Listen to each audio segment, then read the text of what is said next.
Good afternoon and welcome. This is the California State Assembly's Select Committee on Waste Reduction and Recycling in 21st Century California. I'm Rich Gordon, member of the California Assembly, representing the 24th Assembly District, and Palo Alto is the epicenter of my district, so welcome. I'm joined today by two colleagues at the moment. A third one will be here momentarily. But I want to welcome my colleague from Sacramento, Kevin McCarty, and my colleague from the far northeast corner of California, Brian Dolly. And I want to begin by thanking first those who will be providing us with testimony and information today, and all of you who are here for the purpose of hearing what's about to be said. The Select Committee had its first hearing in mid-August in Sacramento. And at that hearing, we reviewed the history of the state recycling program with emphasis on the original bottle bill, the 50% diversion rate that was set in AB 939, and the new goal that we have as a state for a 75% recycling rate that was described in AB 341. Also at that hearing in Sacramento, we discussed the state of recycling in California. This discussion included information on facilities and physical infrastructure, the tracking of materials and reporting requirements, and program implementation issues. And finally, we considered future directions. Based on that initial hearing, we identified several issues that we thought we needed to hear more about and discuss further. Those include the management of household hazardous waste, organic materials, technological advances in the recycling arena, public acceptance and participation, and finally, fiscal stability for state and local efforts in waste reduction and recycling. Today, we're going to focus on the first of these issues, household hazardous waste. Our future hearings will consider the other issues, including those in the list that I just referenced. This particular hearing is organized with an overview presentation and then three panels to get the perspectives of local government, industry, and waste haulers. We will also have time for public comment at the end of the hearing. I also want to welcome my colleague from the South San Francisco area, Kevin Mullen. Welcome. And if any of my colleagues would like to make some introductory comments or remarks, I'd be more than happy to recognize you and before we have our first panel. Well, just wanted to thank you, Mr. Chairman, for your leadership in this issue. And I know that all the way till the end in 2016, you're going to continue to work on this topic, and I think it's an important one. And just to note that we know that California has led the way on this topic, helping consumers recycle things like light bulbs, batteries, TVs, and so forth. And been a leader in the nation, and it's had impact across the globe, frankly. But we need to do much more, and it's technology is changing. The world we live in, consumer behavior is changing, so there are no easy solutions here, and everyone's doing their part, but I think we need to do a bit more, and so looking forward to some of the ideas and policies that come forward. Thanks.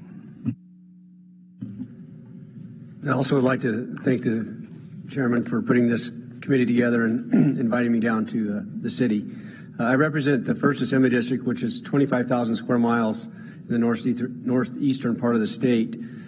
So I'm really interested to see, California is very diverse and large, and there's our carbon footprint in moving these materials around to recycle sometimes creates we use more carbon just by moving it than we do by actually go through the recycling process. So I'm interested to hear today the panelists, and I appreciate the chairman bringing me along and inviting me to your committee, and I look forward to getting educated. So thank you.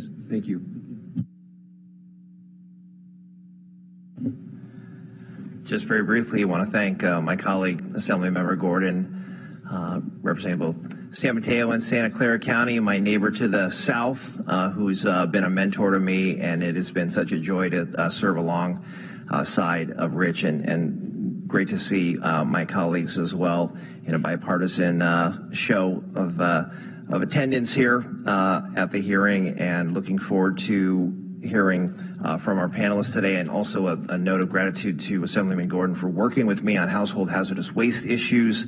I've learned how complicated this is to come up with a solution. We've got a 7% diversion rate, and that's not a success. We've got to do better.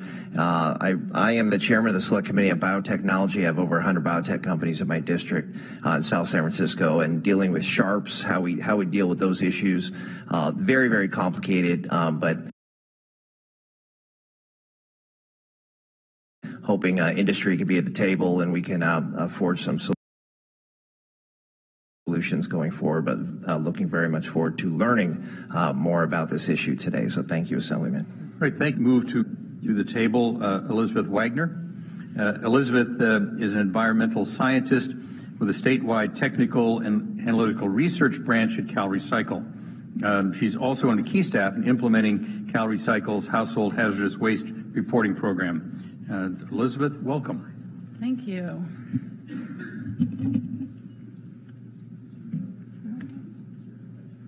It is the one on the top, second farthest from the right. Yes.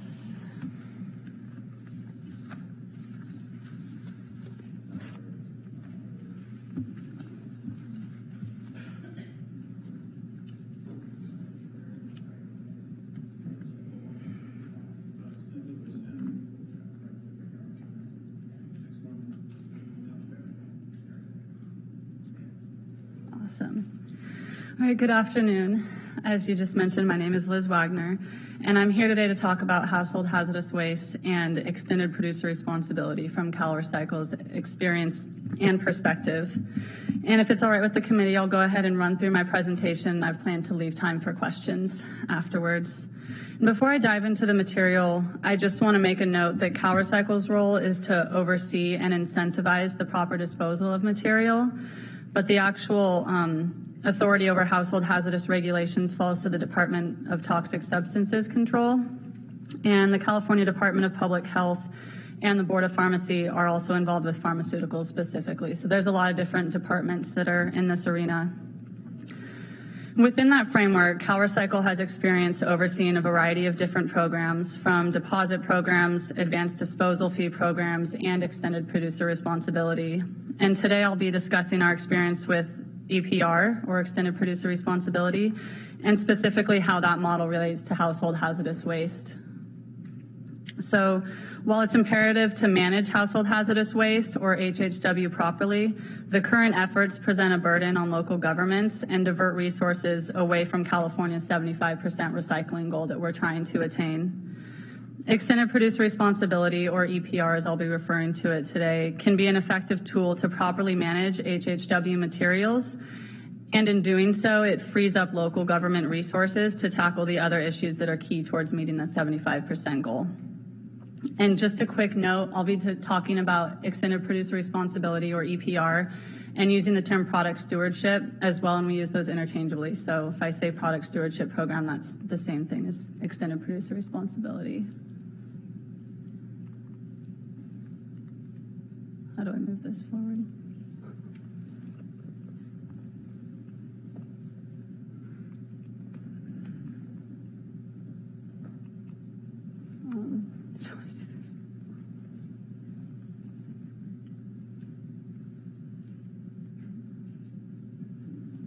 Okay, so I think we're having some technical difficulties, but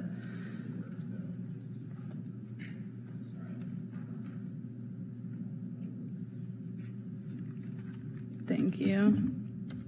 There we go. All right, so HHW poses significant human and environmental health risks. And because of that, it's banned from the landfill. The types of materials we're talking about here include batteries, paint, pesticides, explosive materials, pharmaceuticals and sharps, electronic waste, all these types of things. And while it's not a significant portion of the waste stream comparatively, the threats that are posed to environmental and human health, and its prevalent nature in our society. You know, who here doesn't have a can of paint or oil in their garage? Both of these things make it imperative that HHW is managed properly. And in this effort, CalRecycle has provided grants and technical assistance to local governments that are overseeing the collection programs for these materials. And the funding that we have available for these grants has been decreasing over the last few years. We also monitor HHW collection and disposition data so that we can get a picture of overall within the state how much of this material is being diverted from the landfill and how that material is being managed. So the current collection programs are run by local government, and there are a few local ordinances that mandate retail take-back of select materials, but in general, the majority of programs include permanent HHW facilities, temporary events, curbside and door-to-door programs, and also kiosks and collection bins. And for those, that's mostly materials such as pharmaceuticals, sharps, and batteries in those bins. Local governments can also partner with private entities for electronic waste collection and used oil collection. And in fiscal year 14-15, over 98 million pounds of HHW were collected through these efforts, which is a significant portion of the waste stream that we were able to divert from the landfill. But within that time frame, more than 6 times that amount still made its way into California landfills. And this doesn't even account for material being stockpiled in people's garages, which presents its own safety hazard in itself. And funding is listed as the greatest barrier to building or expanding HHW collection infrastructure. So a lot of the people running these programs, as we've mentioned, are local governments.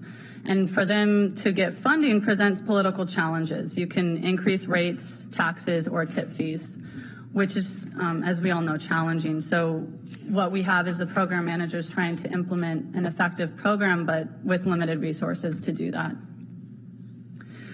So how much are we talking about here? It's really difficult to estimate the total statewide cost to local governments, i.e. taxpayers, right now, but our data indicates that statewide costs anywhere from $70 million to over $100 million each year. And CalRecycle grants that we have available to fund these programs is $1.5 million. So there's clearly a large disparity between those two costs. And as we'll see, through the paint stewardship program, local programs are experiencing cost savings from not having to pay for the management of paint specifically anymore, but significant costs remain to manage the rest of the hazardous materials that are coming through their facilities. So as we've just discussed, managing HHW has unique challenges, but large volume and other difficult to manage materials also present challenges for local municipalities. And CalRecycle developed a framework for extended producer responsibility to address these challenges. It provides a set of principles for successful EPR programs and allows flexibility for a variety of products to be managed according to these principles. So what exactly are we talking about with extended producer responsibility? It's a materials management strategy that shifts physical and financial responsibility for the management of unwanted products to producers and consumers. And in that effect, it empowers manufacturers and producers to design and implement a program the way that they see as being efficient. And oversight from state agency is critical to ensure a level playing field. And as we've just been discussing, we're all aware of California's big goal to divert 75% of the material from the landfill. And in the recent AB 341 report to the legislature, EPR is listed as one of the key strategies in achieving this goal.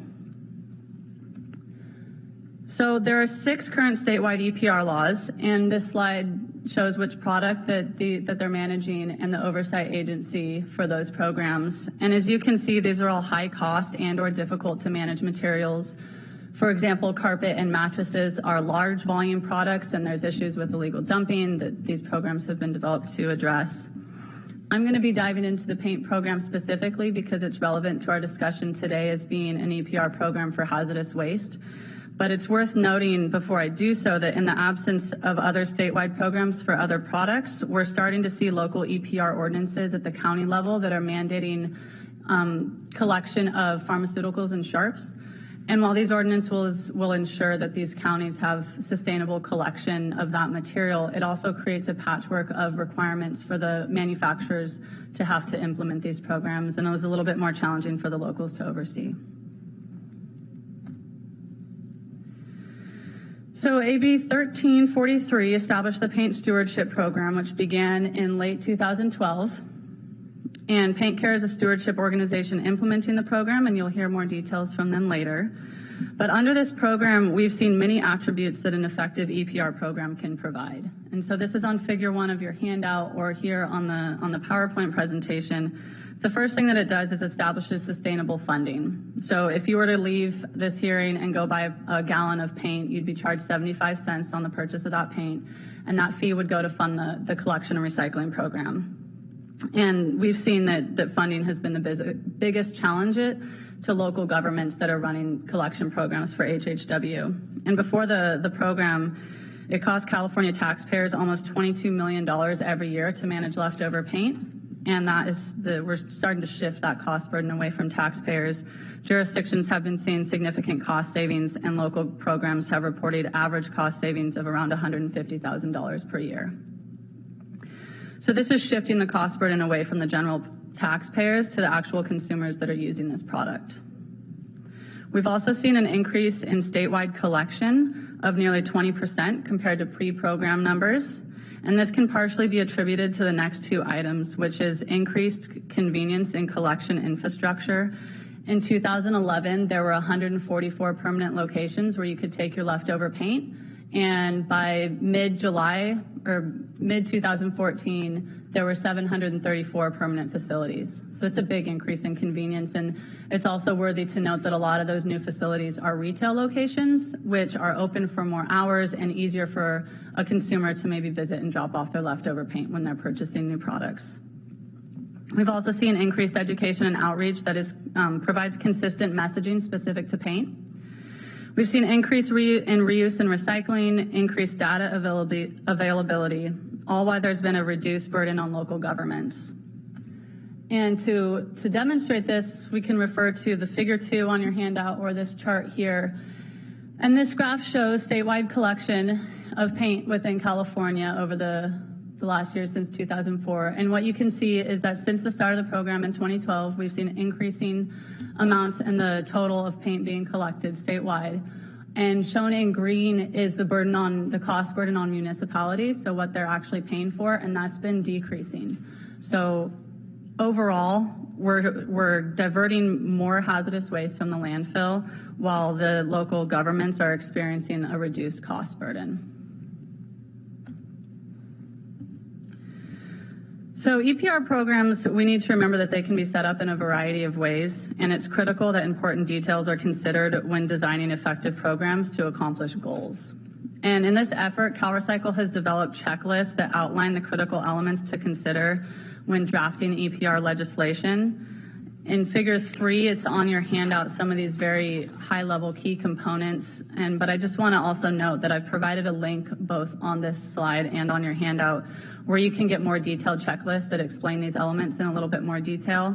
And the second page of your handout also includes this information in writing as well. So first, we need a sustainable funding mechanism, as we've talked about, clear and enforceable goals, a mechanism that allows for transparent reporting. And this one here, a proper definition of producer, is a little bit complicated, but it's really key that we get this element right in legislation. And the way it works is we first have the definition of producer at the actual producer of the product.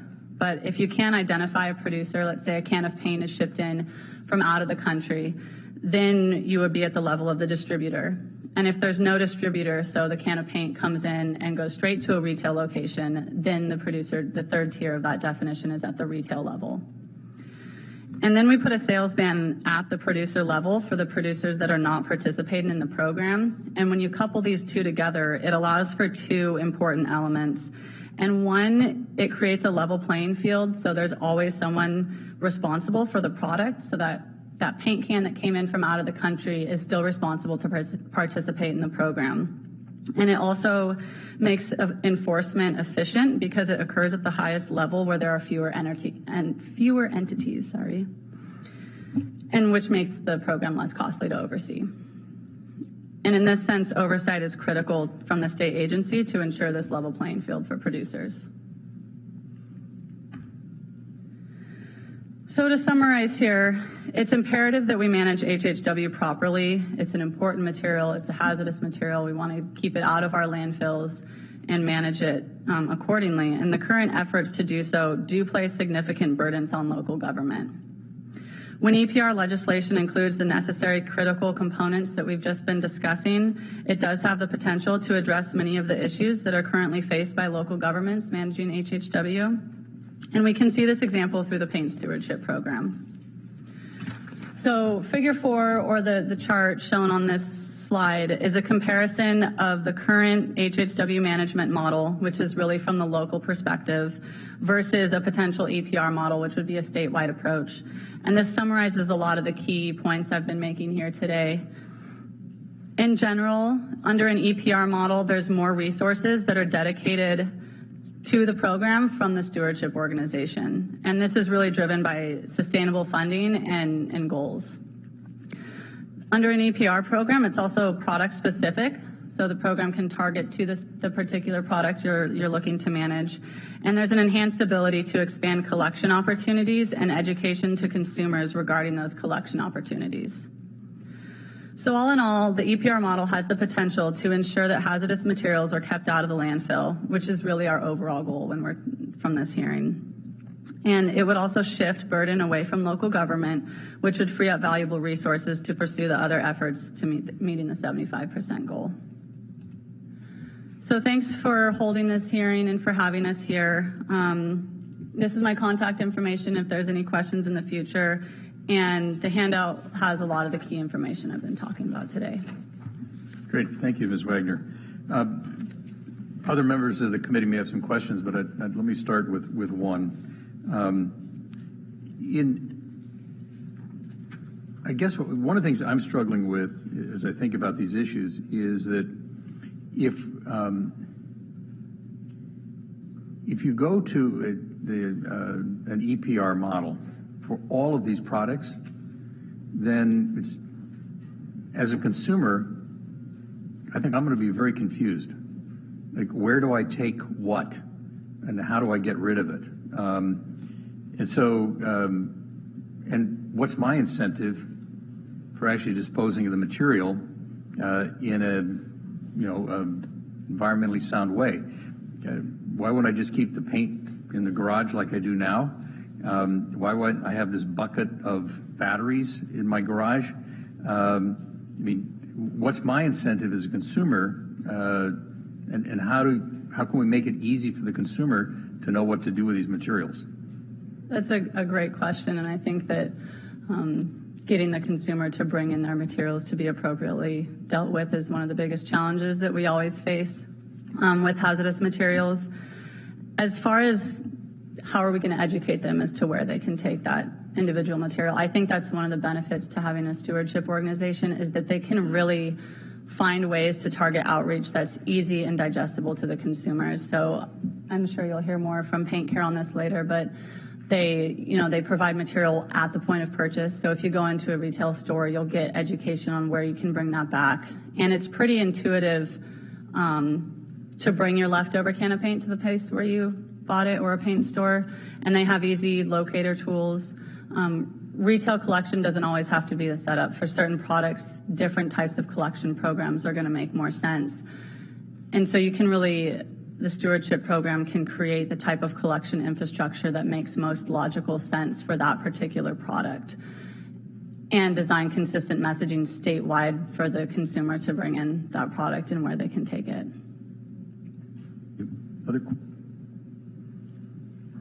Mr. Dolly.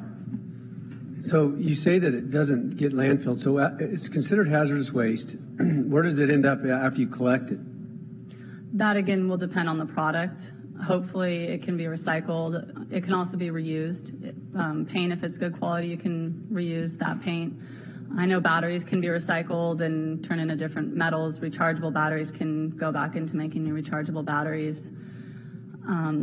Sometimes I think incineration is the only way to manage it, but at least sometimes that can go towards fuel, so generating fuel, or it's at least keeping that hazardous material away from the landfills and polluting the environment. So it really is product specific there, and that's where you would have flexibility to tailor each management method to the unique product itself.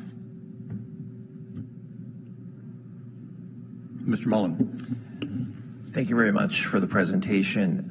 I guess my concern all along has been just sort of the patchwork quilt nature of this, kind of the product by product being treated somewhat differently. I'm not, philosophically opposed to EPR. My concern is just the workability. So can EPR be applied uniformly in more of a statewide kind of way, looking sort of at all of these products under an umbrella, or is really the only way forward kind of a unique treatment for each product? And that's another great question and point, and the answer is that it's kind of a combination. So what we can do is there is a framework that CalRecycle has developed because a lot of these different products can be managed under the same larger umbrella of the principles. And then there's flexibility within that framework to allow for different intricate parts that are unique to specific products. Batteries are going to need to be managed different than sharps or pharmaceuticals. There's just different concerns. There's different players involved. But you can have a larger general framework that everything can fall under that allows flexibility to design a program that is logical for that specific product. Great. If there are no other questions from the panel, thank you very much. Appreciate your participation. And let me invite up the folks who are on our panel on local government.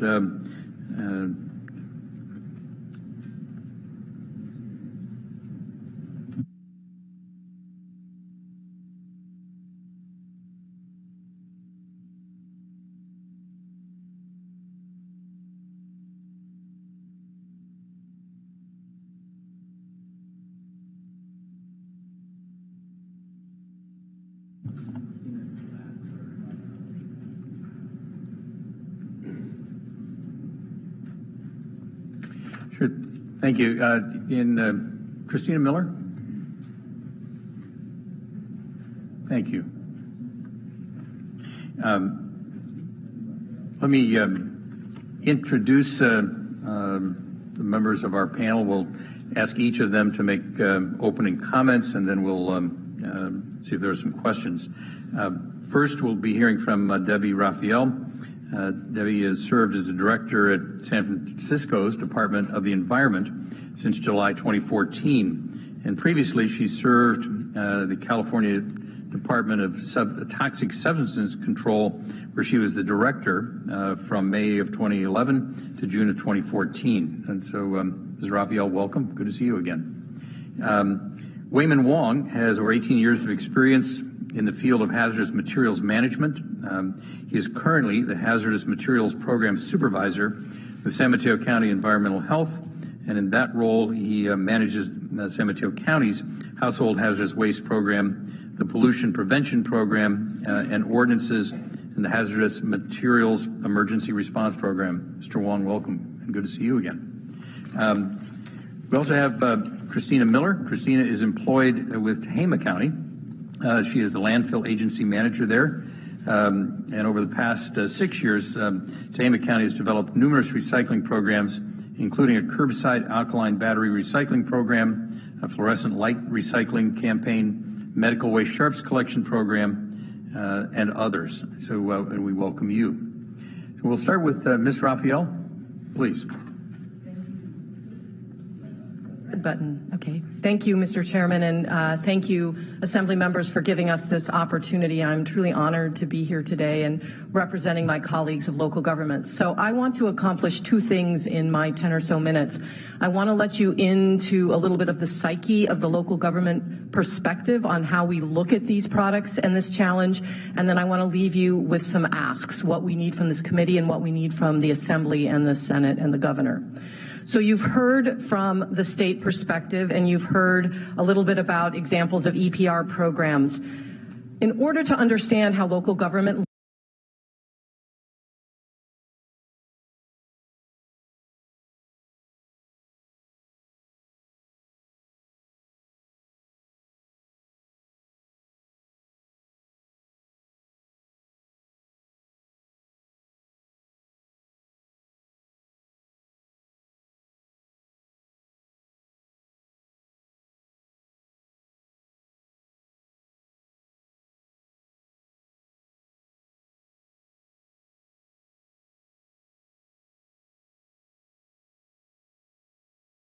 requirements than anyone else. This will not be a surprise to you. We certainly do this in lots of other places, but it's important to understand that this is true for hazardous waste. The second foundation principle has to do with what happened in 1976 with the foundation of RCRA, anyway, federal law that put into place a concept called cradle-to-grave responsibility. And this was a really important principle that the federal government put in place to say any industry that puts into commerce a hazardous material is responsible for it, not just in generation, but all the way to the grave. So cradle-to-grave responsibility. And the third key element that is historic and in our psyche is this idea of polluter pays. So in 1980, we had the Superfund Act. The key of Superfund was that it's not on the taxpayer to carry the full burden of hazardous waste. It's on the polluter themselves. So those three foundational principles, stricter requirements, cradle-to-grave responsibility, polluter pays. And I'm going to come back to those because even though when they were put in place, they were not thinking of products, they're actually incredibly relevant to where we find ourselves today. So now I'm going to channel one of your forebears. Turns out that Assemblymember Sally Tanner is in the room right now, if not in presence, in emotion. So Sally Tanner is an Assembly member who, with Willie Brown at the time, created the Assembly Toxics Committee in the 1980s. And when she was put in as the chair, she had a really interesting context because right before your committee was formed, we had a big disaster in Bhopal. So we're all familiar with the toxic chemical spill and the uproar. Well, what that did for Assemblymember Tanner is it made her incredibly aware how important it was to her constituents that hazardous waste get managed properly. Because her constituents were asking, well, if that could happen in India, what's happening in my backyard? And more so, what's happening in my home? What am I bringing into my home that contains toxic ingredients? And so she authored something called the Tanner Act. And my local government colleagues in this room, when they hear that word, it brings up all sorts of things for them. It is the most foundational thing that happened in the HHW world for local governments. In 1986, it did three things. Number one, it set up a process to site facilities, hazardous waste facilities. Number two, it put a requirement on local governments to manage hazardous waste, household hazardous waste. Up until that time, it was not local government's responsibility. And number three, it allowed local governments to charge garbage fees to cover those costs. So that's what the Tanner Act did in 1986. So what you saw then in local government is some local governments took the charge and said, okay, we're gonna charge our ratepayers more. So San Bernardino County was the first one in 1987 to create an HHW facility. San Francisco followed a year later. But after that, there was very little stomach on local government to charge their ratepayers more to manage household hazardous waste. So you had this kind of patchwork approach of these one-day events and a few permanent facilities, but not a wholehearted effort until 1989. And what happened in 1989 explains a lot for the psyche of the local government types. There was a landfill in Casmalia in Santa Barbara County that closed. And it closed because it became a Superfund site. But remember, polluter pays. So the lawyers went back and said, who are we going to charge? Who's liable for the cleanup of this landfill? And guess what? They decided local governments could be, because local governments were contributing their municipal solid waste to this landfill. So that kicked local governments in action, high gear, because all of a sudden HHW wasn't about the environment, it was about risk management. It's the risk assessors. And those guys, when they get involved in a local government, mayors and elected officials listen. So all of a sudden local governments went, wow, we better figure out how to manage this stuff. And it's expensive. How are we going to do it? Do we really want to charge our ratepayers? So they started to look around for partners. Who's going to help us fund these programs? And I'll tell you, we looked hard and the silence was deafening. Nobody stepped up. Not one industry stepped up to say, hey, we sell this stuff, we'll help you. So much for cradle to grave responsibility when it came to the people who sold and made money off this stuff. So when we looked at shared responsibility, we started to say, well, there's got to be a better way. So we look around the world. All local governments do this. Who's doing this right? And when we looked around the world, it was very easy to find models where there was shared responsibility. Canada, Europe, Japan, Mexico, everywhere we looked, there was examples of this thing called extended producer responsibility. So we ask, if it's good enough for them, why not in California? Why can't we have a similar thing? If these manufacturers know how to do this elsewhere, why can't they do it here in California? And in fact, you heard from Cal Recycle that they agreed. And in 2007, they made this part of their strategic thinking. So where do we find ourselves today, and how is this relevant? As you heard, we've got an increased awareness. This is why you're having this hearing. Thank you very much. You're hearing a lot of angst. You're seeing a patchwork approach. It's clear there needs to be a statewide solution to this. And examples from around the world show us, to your question about all these different products, all these different messages, it can be done. It can be done in a coordinated way as a public-private partnership. That's the holy grail in government, and that's what extended producer responsibility does. So what you're starting to see now is local governments saying, well, we're not going to wait for the state. Yes, you've done some great work. There's a few product categories, shining examples, but we can't wait any longer. And so you've got San Luis Obispo County and City of Sacramento starting to do their own EPR. And then what's happened now is the big push, and that's on pharmaceuticals. Now, pharmaceuticals is a really interesting example. Why pharmaceuticals? So I was at a couple of hearings, both in San Francisco and Marin County, and the thing that made this different was who's on board, who gets this, why are they coming to the table? We had public safety, we had retirement, we had addiction people, we had wastewater people, we had medical people. Everybody understood that there was a great importance of getting these products out of homes and disposed of safely, and that in the trash and down the drain was not safe.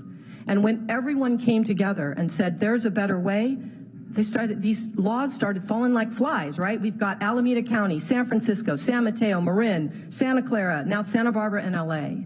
So you are sitting at a moment in time when local governments are telling you, there's a problem, it's been around for 30 years, we need help, and that there's some foundational principles that are going to lead the way. I want to just take 1 minute to do a little diversion about door-to-door, because I know that Assemblymember Mullen, you were very interested in this as a potential solution to this problem, and I really appreciate your attention to this, to our plight. So San Francisco's feeling about door-to-door is that it's an amazingly good option. It ensures that a trained technician is managing this waste, and it's convenient because you can make an appointment. But the way we look at it is it's an and, not an or. We've got to have a lot of different program options to maximize convenience. And while door-to-door is incredibly powerful, when you look at our program in San Francisco, only 25% of the waste we take in comes through our door-to-door program. So it's a great tool, but it's not sufficient. We need the retailers to be partners. We need the manufacturers to be partners, and local governments have a place. So in closing, what would Sally Tanner think if she was in this room? I think she would point us back to these guiding principles that guided the Assembly Toxics Committee back in the 80s, that California must be a leader around environmental protection, that there's cradle to grave responsibility and polluter pays are central and drive us to ask who else should be at the table. She would remind us of the role of local government to deliver the service and to innovate, and she would call on the state to play a critical role in goal setting and enforcing standards. So what do we need from you? We need 3 things from you. We need you to pass legislation that gets us to shared responsibility. Producers must pay to manage, or if they don't want to, then they should redesign their products and don't put the hazardous ingredients in there to begin with. We don't need pilot programs. We know this works. We know how to do it. We've got proof of concept, if not in our own backyards, then around the world. We need you to support retail collection, and by that, I mean these retailers, they're willing to be partners, but they need some cover. They need some guidance on how to collect these low-hazard products, and that has to be done at the legislature. And finally, the 3rd thing we need from you is to maintain flexibility. You know not one size fits all. Assemblymember Dolly knows that what works up in the rural areas is not the same thing in a dense area as San Francisco. Locals are innovators. We cannot preempt out the opportunity to innovate. So we believe that local governments have a responsibility and an opportunity here. We believe that this is a public-private partnership and it works. We hope that you will be inspired by what you hear today, by the history of this committee, and by what's possible in 2015. So thank you for your time. Great.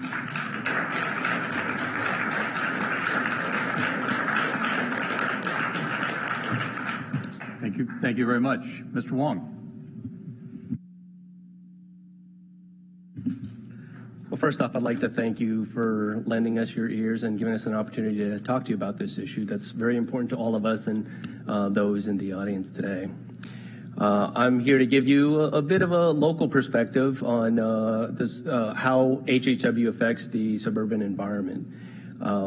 San Mateo County is mostly suburban through its 101 corridor, but we still maintain a large rural area along our coast. We're surrounded both by the bay and the ocean, and given that, a lot of our residents are very much aware of their environmental impacts. So what we're looking for is an opportunity for residents to do the right thing, because that's what they're looking to do. They understand that managing their HHW in the right manner will give them an opportunity to do the right thing, but they also understand it's a public safety issue as well. So they're more than willing to do the right thing. So the question remains now, how do we provide efficient service to the residents? How do we, how do we provide it efficiently and effectively?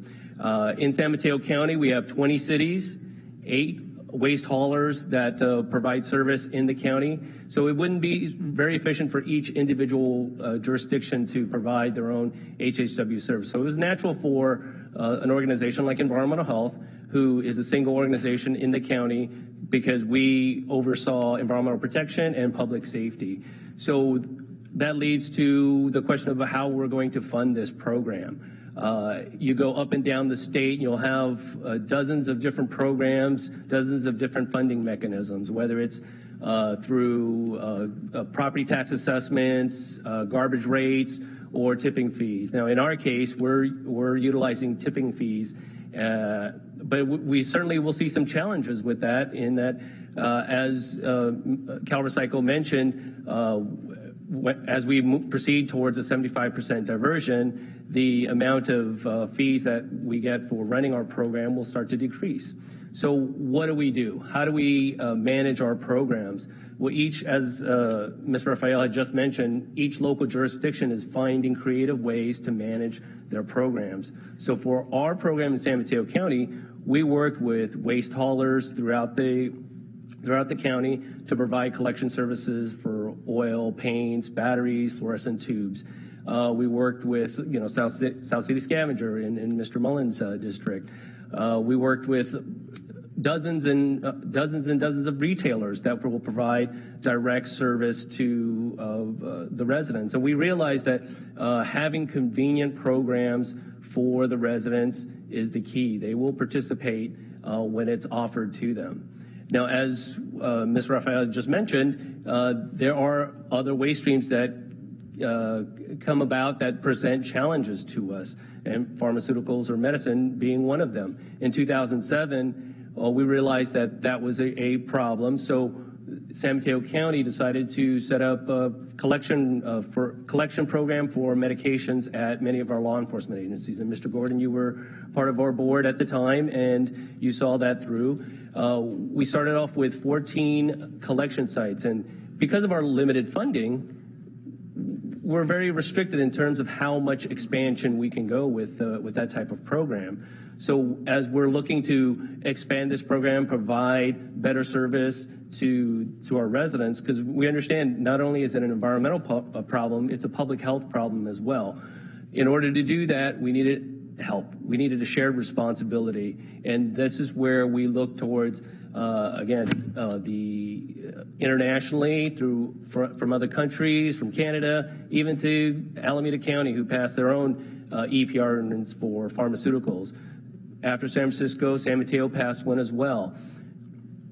This is a way that we knew that would provide better service and expanded service for such a critical issue. Now, of course, this is not a new program or a new issue, a new idea, as Cal Recycle had referred to Paint Care, and Paint Care will be up to make their own comments about their program. But just in San Mateo County alone, we saw an increase of just collection opportunities for our residents. When we were managing paint from all our partner agencies, we only were able to provide six or seven locations for the public to drop off. And with Paint Care in place now, we have up to 25, most of them retailers.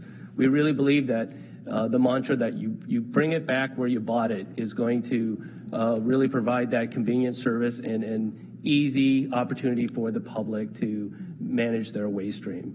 And we want to make sure that the right thing to do is the easy thing to do. Thank you for your time. Thank you. Ms. Miller. Thank you for having me here today. My name is Christina Miller. I'm the agency manager for the Tehama County Solid Waste Management Agency. We're a very small agency. Hopefully you know where Tehama County is. I did have a very long drive this morning. But as a small rural agency, we do many different things. We do it all. We do landfill management. We do all of the county's diversion programs. We do AB 939 compliance.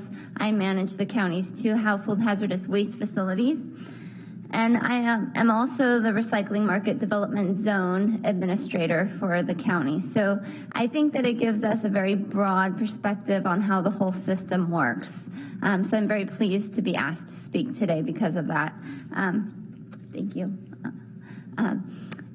I'm also chair of the Technical Advisory Committee of the Rural County Representatives of California on solid waste issues, and I've been in that position for the last 5 or 6 years. So we've been around the block a few times.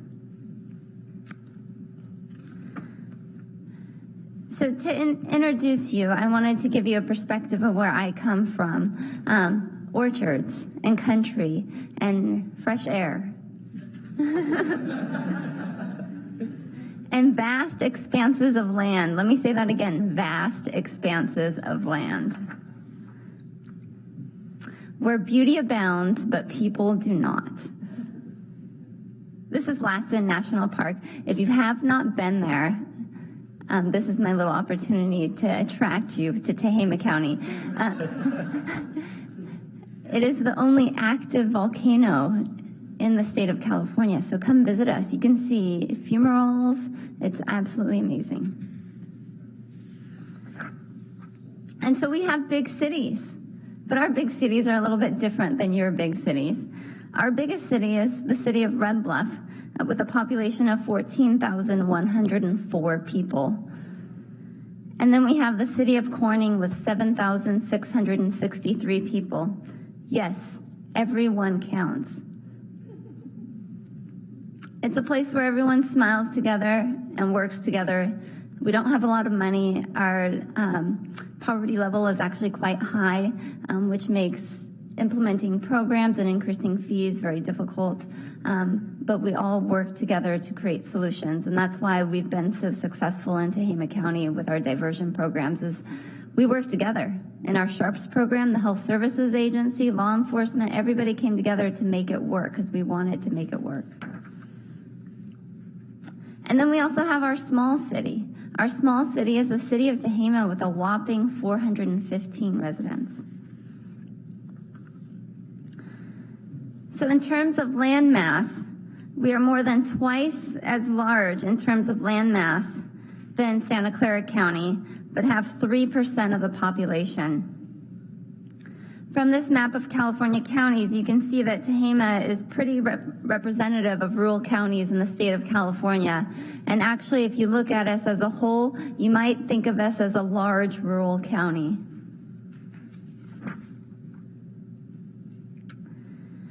Most of our counties can squeak together the funds to support a permanent household hazardous waste facility. I say squeak because it is very, very challenging, but we do it because it's important to us. Many of our facilities are co-located within a landfill or a transfer station, which is very convenient for our residents. It's a one-stop shop. They drop off their waste at the landfill, and they drop off their hazardous waste at the hazardous waste facility. A few counties are only able to offer temporary one-day collection events, but those are actually a select few of our counties. While curbside household hazardous waste collection may work in San Francisco, it will not work in our rural counties. Because as you can see from this photo, we don't have curbs.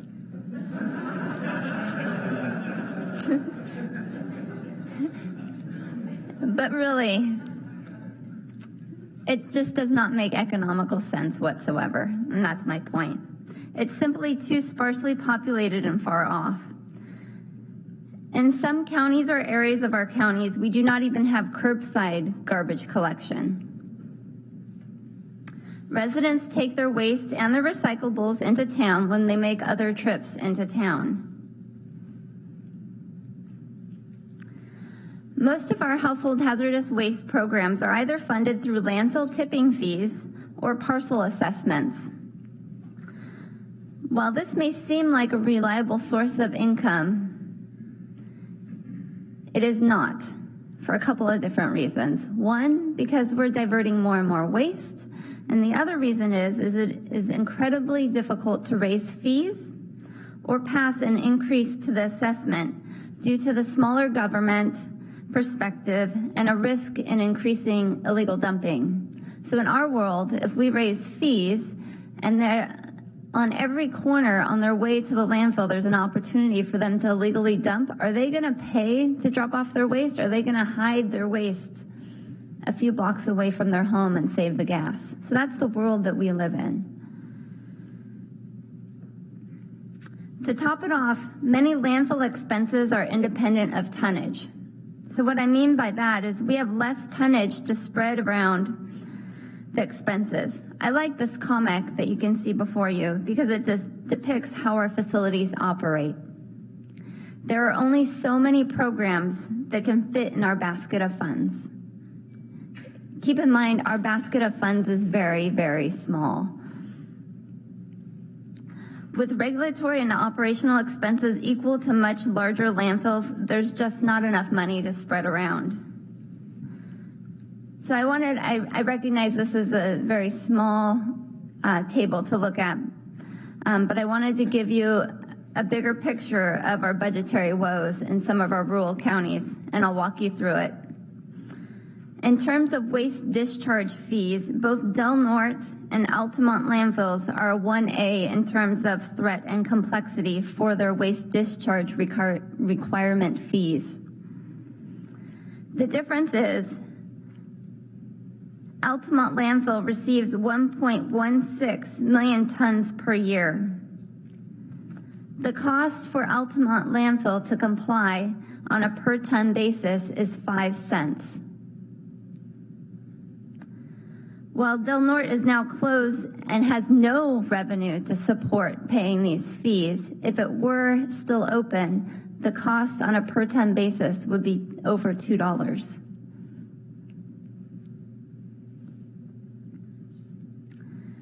The situation is similar for operating costs, and I'm sure you can understand that no matter how much waste you're receiving, you still need a compactor, you still need a scale house attendant, and there's only so much that you can cut.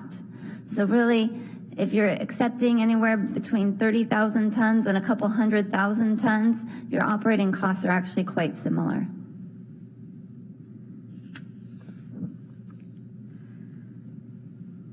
So there is a better way, and it's called producer responsibility. And I'm not going to go into the definition of producer responsibility because I think you've heard it quite a few times already this morning or this afternoon. It's been an early morning for me. But the party having the greatest ability to minimize impacts, the producer should have a responsibility. And I'm collaborative in nature, and I think local governments are collaborative in nature as well. And so we see it as a shared responsibility model, whereby I'll give paint as an example.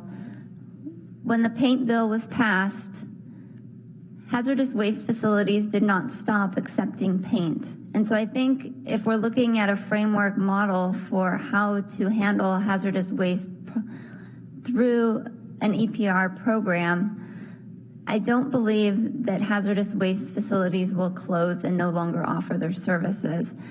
Their services will just be supplemented to help them provide those services. And there will also be an opportunity for retail and other locations to accept this waste at the back end.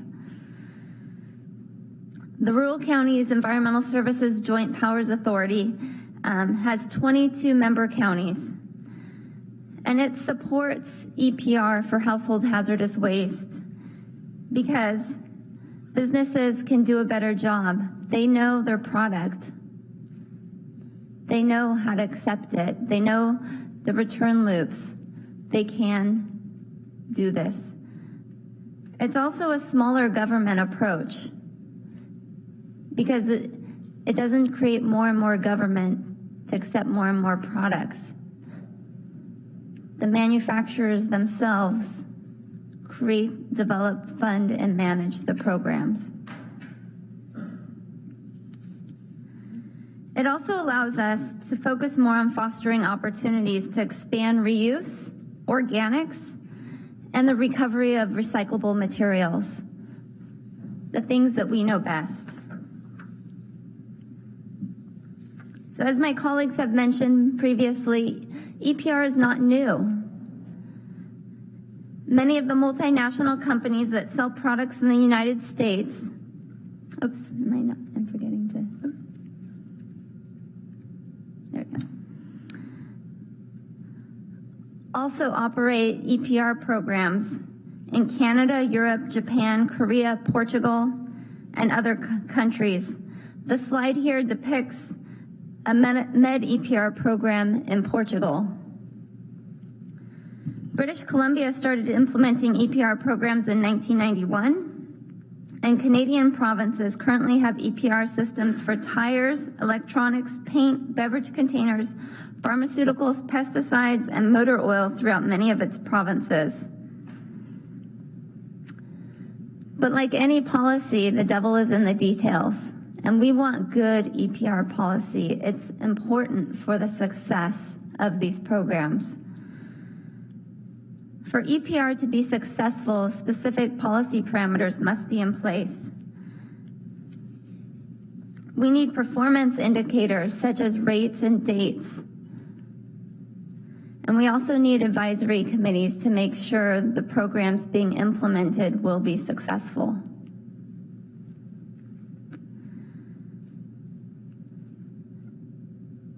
I'm hesitant to say this, but I think it's a good example of how important good policy is. The carpet stewardship law is having its challenges, and I'm not sure if you're aware, but it definitely is having challenges. And it's a market-based approach for a commodity that has no market.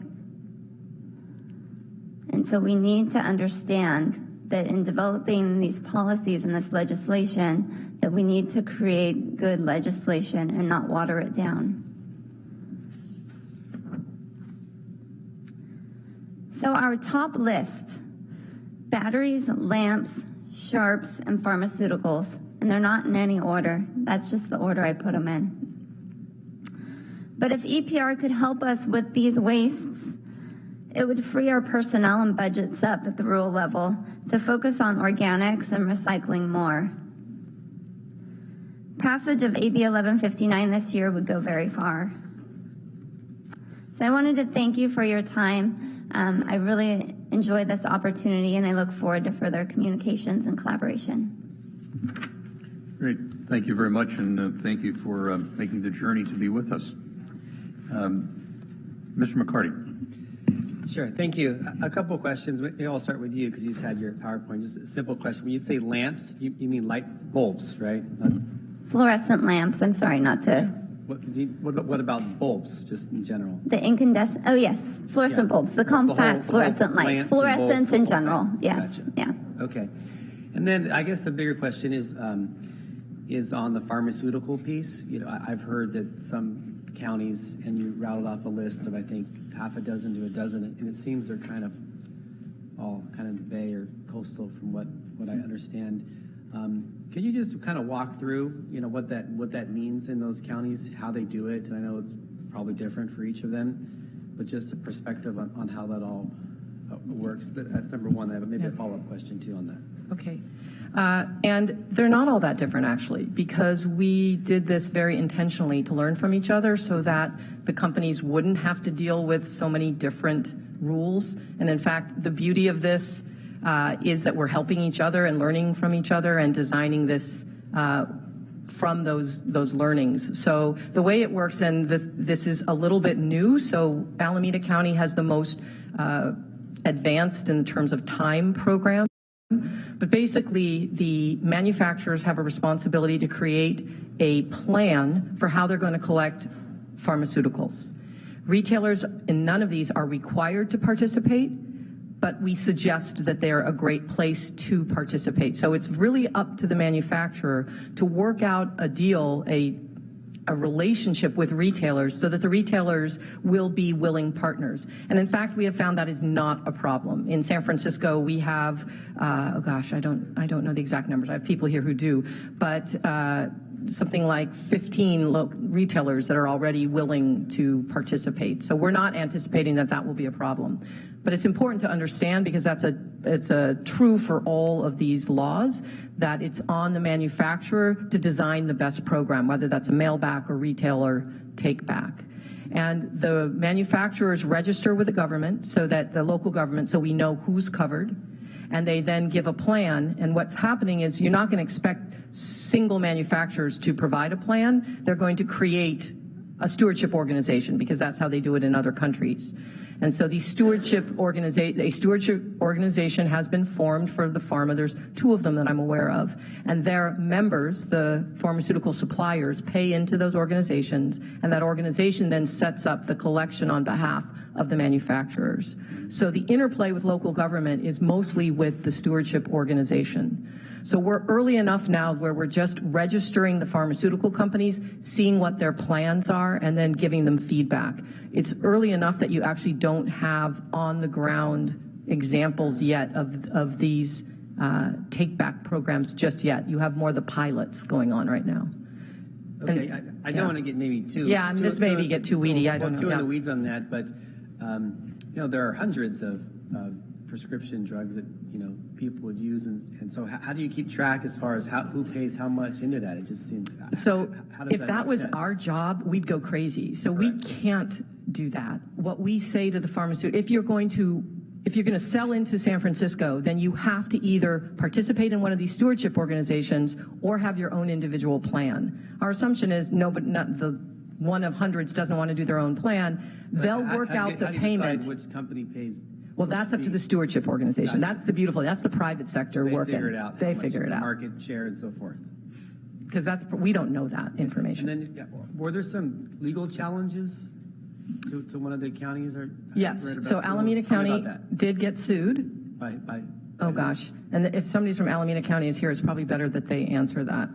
But they did, and it did not go through. So they lost. The pharmaceutical companies lost. What was the basis of that? Do local governments have the right to require this kind of take back? Mm-hmm. And there's probably people here who can be a lot more specific on that than I. Unless Raymond, do you want to? Well, they're going to come back. Okay, they'll be able to tell you. Yeah. Okay. Thank you. Mr. Dolly. So, I know that tires, the things I use on my farm, tires, oil, paint in the home, there's a fee based to batteries. So I have to have a core when I go in, or they charge me a whole lot of money to get a new one. So how many things do we already have a fee on versus the things that we don't have a fee on that's part of a collection? Is there a number out there? And I know those top 4 because those are the ones I actually use.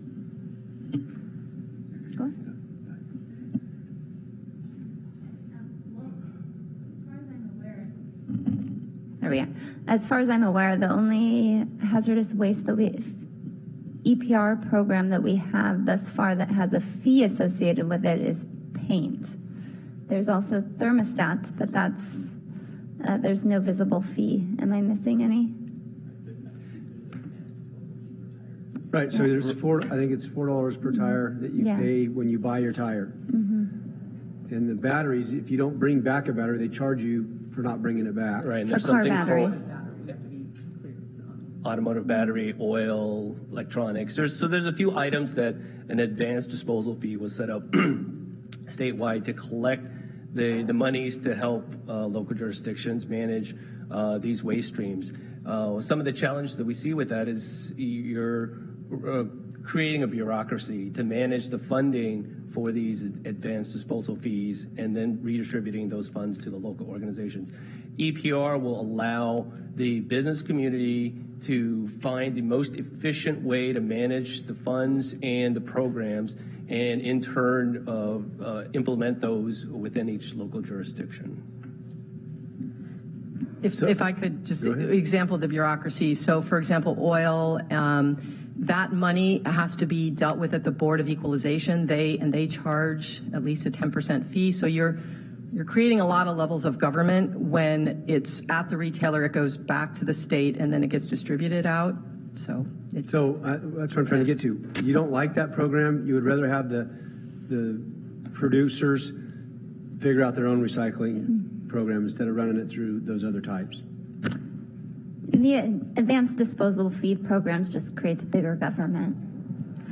We believe that EPR creates more effective government that relieves government of a burden where it's not necessarily the responsible party or the expert in the ultimate disposition. So I live about 2.5 hours further than you do north, and I live 75 miles away from the closest Walmart. Yeah. So we have an ESG EPA oil collection at the transfer station that I use. So that would not be available though. So what do you say works then for areas like where we come from, where it's 80 miles to the landfill from my home. Yeah, and I'm not saying that EPR is the right solution for every waste type. And I'm not saying that the current oil program is not working. I'm just saying that there's other models that work just as well or better. The oil program works in rural counties primarily because we have probably the majority of the self-changers in the state. That's me. So that program, we operate that program as well. It does work. It is an advanced disposal fee that runs through government. I could imagine that a state-run program or a private-run program could be even more convenient and effective if it were ran by private business. So is it a consensus among all of you that a statewide program that's ran by the producers would be better than with the models that you see out there? Well, what I wanted to mention before I answer that is it's not an either or having EPR. It's an enhancement to existing programs. And I'll let Pink Care describe their own program later on, but they've been in place for several years, and we still run our programs just as much as we did but prior to them implementing their program. So it's just an enhancement, providing greater opportunities for the public. And so for San Mateo County, we do think that statewide legislation on this would provide better service to our residents. Yeah, and I would want to be very clear that it's not, once we have EPR, that HHW programs go away. Frankly, I feel like, per my remarks, local governments feel that there's a liability associated with making sure that those things are managed right. So we're always going to have a place at the table. It's a way of increasing partnerships and increasing participation. Let me follow up on that a little bit. How do you respond to a manufacturer who may say to you, look, you're a local government and you're trying to skirt your responsibility, get out from under the liability, and you're trying to shift what government's always done to us? How do I respond to that? Yeah. 2 words: shared responsibility. To me, it's we're not shirking anything. We're inviting you to the table, Mr. Manufacturer. We're saying that you have a cradle to grave responsibility. You make money off of this. You could it's in your power to redesign. It's not in my power to redesign. If this is not something you want to participate in, then change the nature of your product. If you can, obviously with oil, that's impossible, but there are opportunities to redesign. So I would say we're not shirking anything. We're trying to make it more effective because you guys, the reason we're doing this is you see that we're not collecting enough. I mean, that's the problem statement here. We're not collecting enough. So how are we going to do a better job? And also, Ms. Raviel, could you very, very briefly tell me a little bit about your door-to-door program on pharmaceuticals? I'm really glad you asked that question. It would be illegal for us to have a door-to-door program for pharmaceuticals. So it is not legal for our garbage company to pick up controlled substances from homes. So our door-to-door program does not touch pharmaceuticals. In fact, you're going to be talking to haulers. It'd be interesting for you to ask them how they would feel about collecting pharmaceuticals. I know our hauler, that was the last thing they wanted to do. They wanted that in the hands of a pharmacist. So our door-to-door program is very successful at getting all sorts of things, but not pharmaceuticals.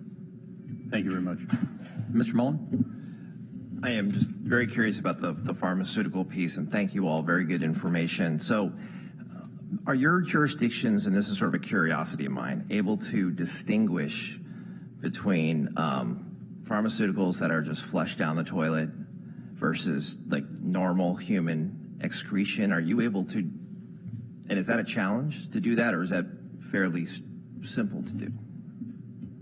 So we do not know that information right now. I know there's folks trying to study this, but at a local level, we do not have the capability at this point to provide that kind of information. And what I would add to that is we cannot distinguish that. It's impossible to know what's excretion versus flushing. What we do know is that we collected 2,000 tons of this stuff, of pharmaceuticals. So we can tell you that 2,000 tons did not get flushed down because of our programs, even though we cannot distinguish between excretion and flushing. Very quick follow-up, just on the drug take-back, though.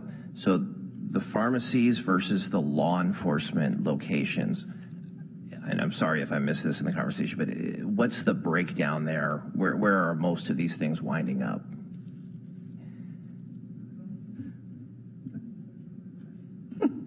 You first. No, you first.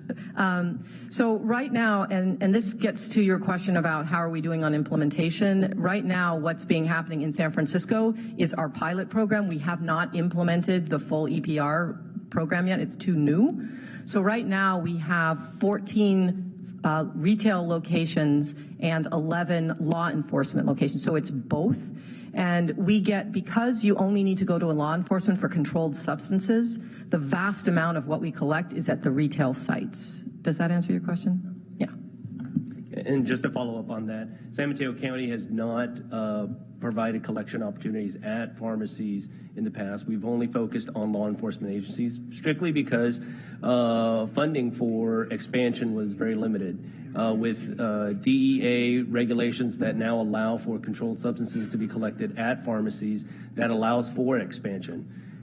Of course, at a county level, it's very difficult for us to fund that kind of expansion. That's why we looked at other jurisdictions to see what best solutions are there, and we realized that EPR was going to be the way for us to expand this into pharmacies at some later date as we start to implement this program. And Mr. McCarty will have the final question for this panel. Yeah, just back to this. I'm curious, too, on the pharmaceutical piece, especially with the opiates, and, it's an epidemic across the country, and, people are robbing homes. We had literally in Sacramento about a year ago, we had an off-duty firefighter who went to mobile home park, knocked on the doors and says, "Hey, I'm here to do an inspection and check your fire smoke detector," and went and broke into every home and tried to find their opiates. So people do crazy stuff to get hold of this. And so I guess my question is for batteries. We have a bucket. When it fills up in a laundry area, remember next time we go to Home Depot or whatever to take care of it. So I would guess the law enforcement doesn't want people to do that. They don't want you to have it sitting around. They want you to take it back right away. So how does that all work together? Because there's different kind of agendas here at play, what you're trying to accomplish in that. I'm not sure if there's different agendas. I think your scenario is exactly right. And that's why law enforcement came in such big numbers to support these, is because they want to get it out of people's houses. The last thing they want is it to be in a baggie or a bucket in your house, under your sink or in your bathroom. And the problem is the DEA would have an annual or an every 3 years they do a collection. So people did hoard it because they didn't know what to do with it. When we did surveys of San Franciscans, the awareness that these things shouldn't go in the trash and down the drain was huge. But then, so what do? There's a huge question mark. They have no idea, so they keep it because they don't know. And so having a retail site where you buy your prescription be the place you can take it back pretty much ensures that you're not going to need to hoard it until you make an appointment or go. But then your answer to Mr. Mullen is that if it's, Vicodin or Oxycontin or something like that, that's a controlled substance. Correct. So you can't take that back to the pharmacy. All right. You have to take it back to the right now today in San Francisco. You cannot take it back to the pharmacy because they haven't gone through the certification process. You can take it to the law enforcement. You have 11 police stations you can take it to. When we have fully ramped this up, the pharmacies will be able to take it back because they will meet the requirements of the DEA and the Board of Pharmacy. So we're in that process right now. So what about all the other counties? They're pretty much the same boat as this? Correct. All the ones who passed EPR. That's the goal, is to have all pharmacies. Right. As many as we can. Yeah, because otherwise it's not very convenient. That's right. Driving around to the paint place and the battery place. No, but you're going to the pharmacy to buy your. You are. That is true. And so I've got my pills that I didn't use. I'm just going to drop them off at the same time. Whereas the batteries or the paint, it's no harm leaving it there for. That's correct. 2 years. And these low hazard products are actually a lot easier. Yeah. Mm-hmm. Yes. Thank you. Great. Let me thank the panel for an excellent conversation. And let me invite the next panel up, folks in industry perspective, this is titled. So Carl Smith, Jeremy Jones, and Marissa Watkins.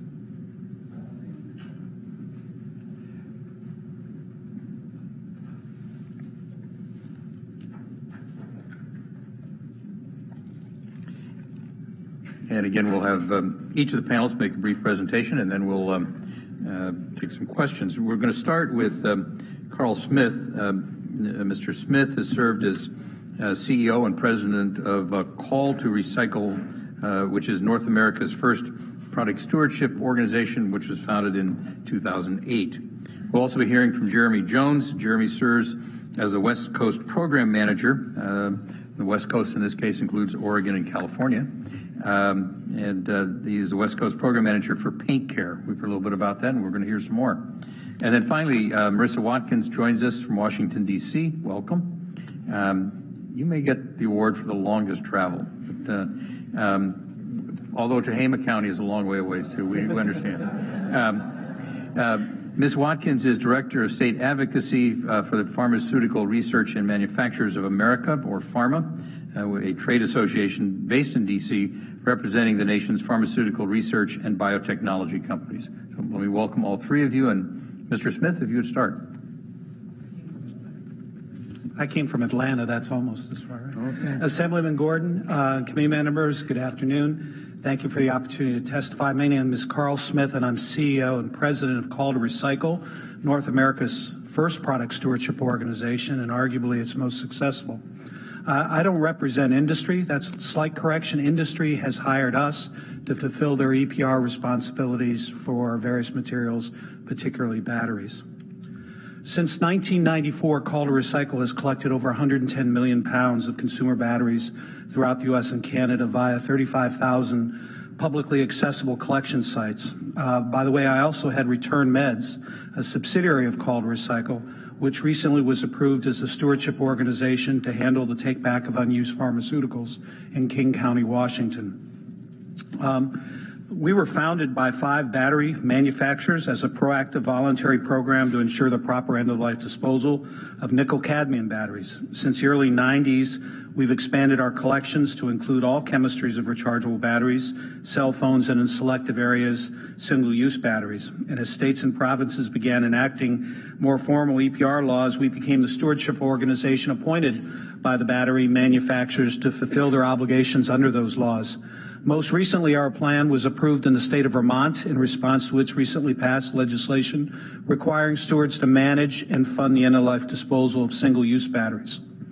Today, we operate in all 50 states, 10 Canadian provinces, and a handful of territories, sometimes as a mandated program, but more often than not as a voluntary means to manage battery collection and recycling. Over 300 companies fund us.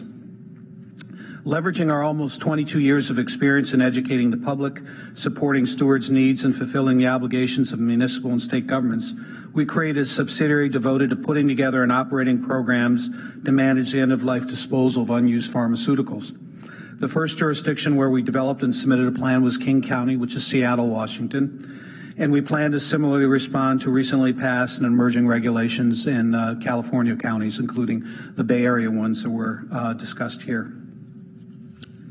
Regarding our battery efforts, I'd like to turn your attention to some key California statistics which are included in the handout.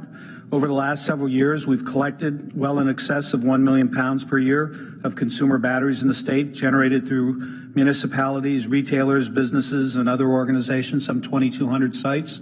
So when you drop them off at Home Depot or Radio Shack or Best Buy, they all end up with us. We also work with every major Bay Area government organization. They send us their batteries too. They do some of the collection, and we either pick up directly from the municipalities or from the retailers and businesses directly in their jurisdictions. While I would like to think that we've developed an expertise in the reverse logistics necessary to run an efficient program, I believe the area where we are most distinguished is our knowledge, commitment, and priority given to educating consumers on the importance of battery recycling and the availability of sites to which they can bring their batteries for recycling. A great collection infrastructure is worthless if you haven't inspired the public to use it. You'll see some examples of our efforts on the attached too. One reason why we were founded was that industry feared dealing with a patchwork of state government regulation and that a substantial voluntary effort like ours would mitigate the need for regulation. For most of our history, we've opposed mandatory EPR for batteries, challenging whether it was necessary given our voluntary efforts. But our attitude has fundamentally changed since then, and I'd like to talk to you a little bit about that. Regarding EPR for batteries, I'd like to focus on 3 points: the long-term viability of voluntary programs, avoiding the inevitable pressure to grant carve-outs to industries and interests so stewards operate on a level playing field, and the necessity of having flexible state regulatory approaches for overseeing stewardship programs.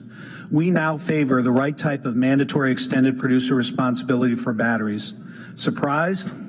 While voluntary programs make work for others, we've concluded that voluntary programs, at least in our case, cannot be financially sustained for the long term, particularly when the byproduct of recycling does not have a net positive impact on a program's finances, that there's a net negative value to what you're trying to recycle. With the proliferation of batteries in the marketplace, we can no longer ensure that battery stewards participate in a voluntary program. In fact, approximately 30% of our waste batteries we receive in our program are from stewards who don't participate in our program. More importantly, as we collect increasingly more batteries, it is extremely difficult to gain acceptance for fee increases to stewards when they know they're not required to participate in our program. We see compulsory product stewardship legislation for one reason: to ensure a level playing field for all obligated stewards and to not financially penalize those stewards who are committed to proper battery recycling. Such mandates allow us greater opportunity to optimize collections over the long term. That said, it's been our experience around the country that when we've approached legislators seeking to be regulated under mandatory EPR legislation, there quickly emerges a line of industries, materials, and businesses seeking to have their obligations carved out of any requirements. It has happened in California, Washington, Connecticut, Vermont, Minnesota, and essentially every other state that has actively considered legislation in this area. For instance, the toy industry often asserts that the batteries sold with their toys shouldn't be their responsibility and want their obligation carved out of a bill.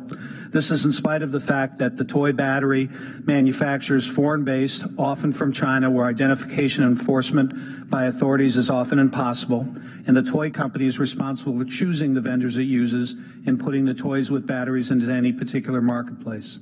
A bill that formalizes exemptions for industries like toys is, for us, much worse than no bill at all. It would perpetuate free riders or non-payers in our program whose batteries we'd still inevitably see in our collection stream. Unfortunately, even in those jurisdictions that have adopted mandatory EPR requirements for consumer batteries, we've seen a dearth of effort by states to enforce compliance. It's at least somewhat understandable. State enforcement actions are not trivial undertakings, and there are likely many, many other more pressing files for states to pursue. So we seek legislation that includes giving stewardship organizations the authority to assure compliance from obligated stewards through a very limited private right of action, where stewardship organizations have the legal power to sue non-participating companies if we incur costs for managing their batteries in our program. This would help to ensure that all stewards participate on a level playing field. The state of Vermont included such language in their recently passed legislation. Finally, some states, including California, tend to be highly prescriptive in their approach to mandatory EPR legislation and regulation. For instance, some legislation advocates insist on baseless, unrealistic, and unnecessary collection rate requirements, and often provides a state agency with an open checkbook charged to stewards' accounts to monitor, regulate program performance. We've also seen some regulators feel compelled to use a heavy hand in inspecting voluntary collection sites like those Home Depots or Lowe's and discouraging their participation. While some programs may require this level of oversight, established programs with proven results run by committed sponsors like ours generally do not. Instead, we seek the state to redirect its effort to requiring program participation by obligated producers, investing in consumer education, and facilitating the commercial arrangements necessary for a successful program. In summary, we urge you to enact the right type of mandatory EPR legislation for consumer batteries with minimal carve-outs that also recognizes the flexibility we need to optimize collection and minimize free riders. We would love to work with the committee and the legislature in finding the right balance on all these issues. Thanks, and I'm glad to answer any questions on batteries or on pharmaceuticals. Thank you very much. Mr. Jones. Thank you.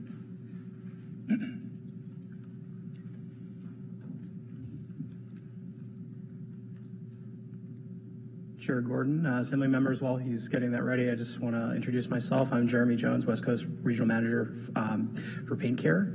I would also like to add it's been a fairly heady couple of weeks that culminates in this meeting today, so thank you for arranging it. 2 weeks ago, I was in Truckee, California, collecting paint on a very rainy day. Apparently, we brought the rain to Truckee that day. Hopefully, we could do that again. But in the 2 weeks since... So we just wanted to know, where's the next paint collection site? San Juan Capistrano.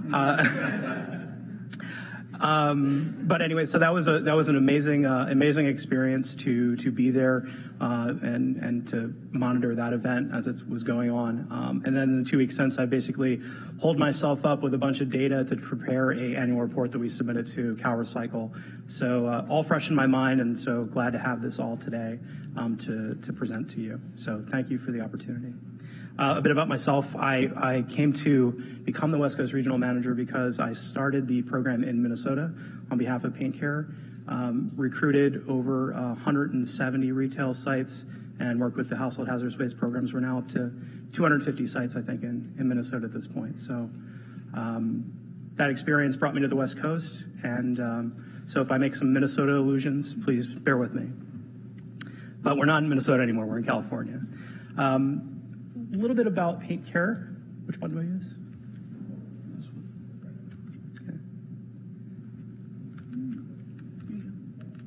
Okay. Sure. Okay.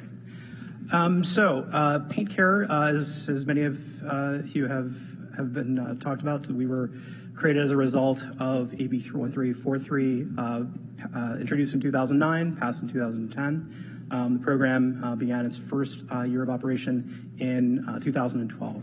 We've just completed our third year. A report has been published on our website as well as Cal Recycle's for the previous 12 months ending June 30th. So I invite you to look at that when you have a chance. A little bit about the organization. It's a nonprofit 501c3 organization created by the American Coatings Association to represent paint manufacturers in states that pass laws such as California's. The Board of Governors, the Board of Directors rather, is a group of currently 11 architectural paint manufacturers and retailers as well. As you know, many manufacturers also retail paint. The organization that I am a part of, Paint Care, is an operational organization, a stewardship organization, as you've heard described, that basically manages the on-the-ground operations for the program as mandated by the law. Why paint stewardship? So why did we even get into this place to begin with? It's because we have a well-known waste issue with paint. 10% of paint, by some estimates, is unused or left over. 65 million gallons, a lot of paint out there annually. 50% of the products received in municipal HHW programs is actually paint. So we are a big part of what has brought us to talk about today. The local government and state government resources, as you've well heard, are limited. And I would like to borrow some key phrases used by Ms. Raphael to talk about this. Those are public-private partnership and yes and.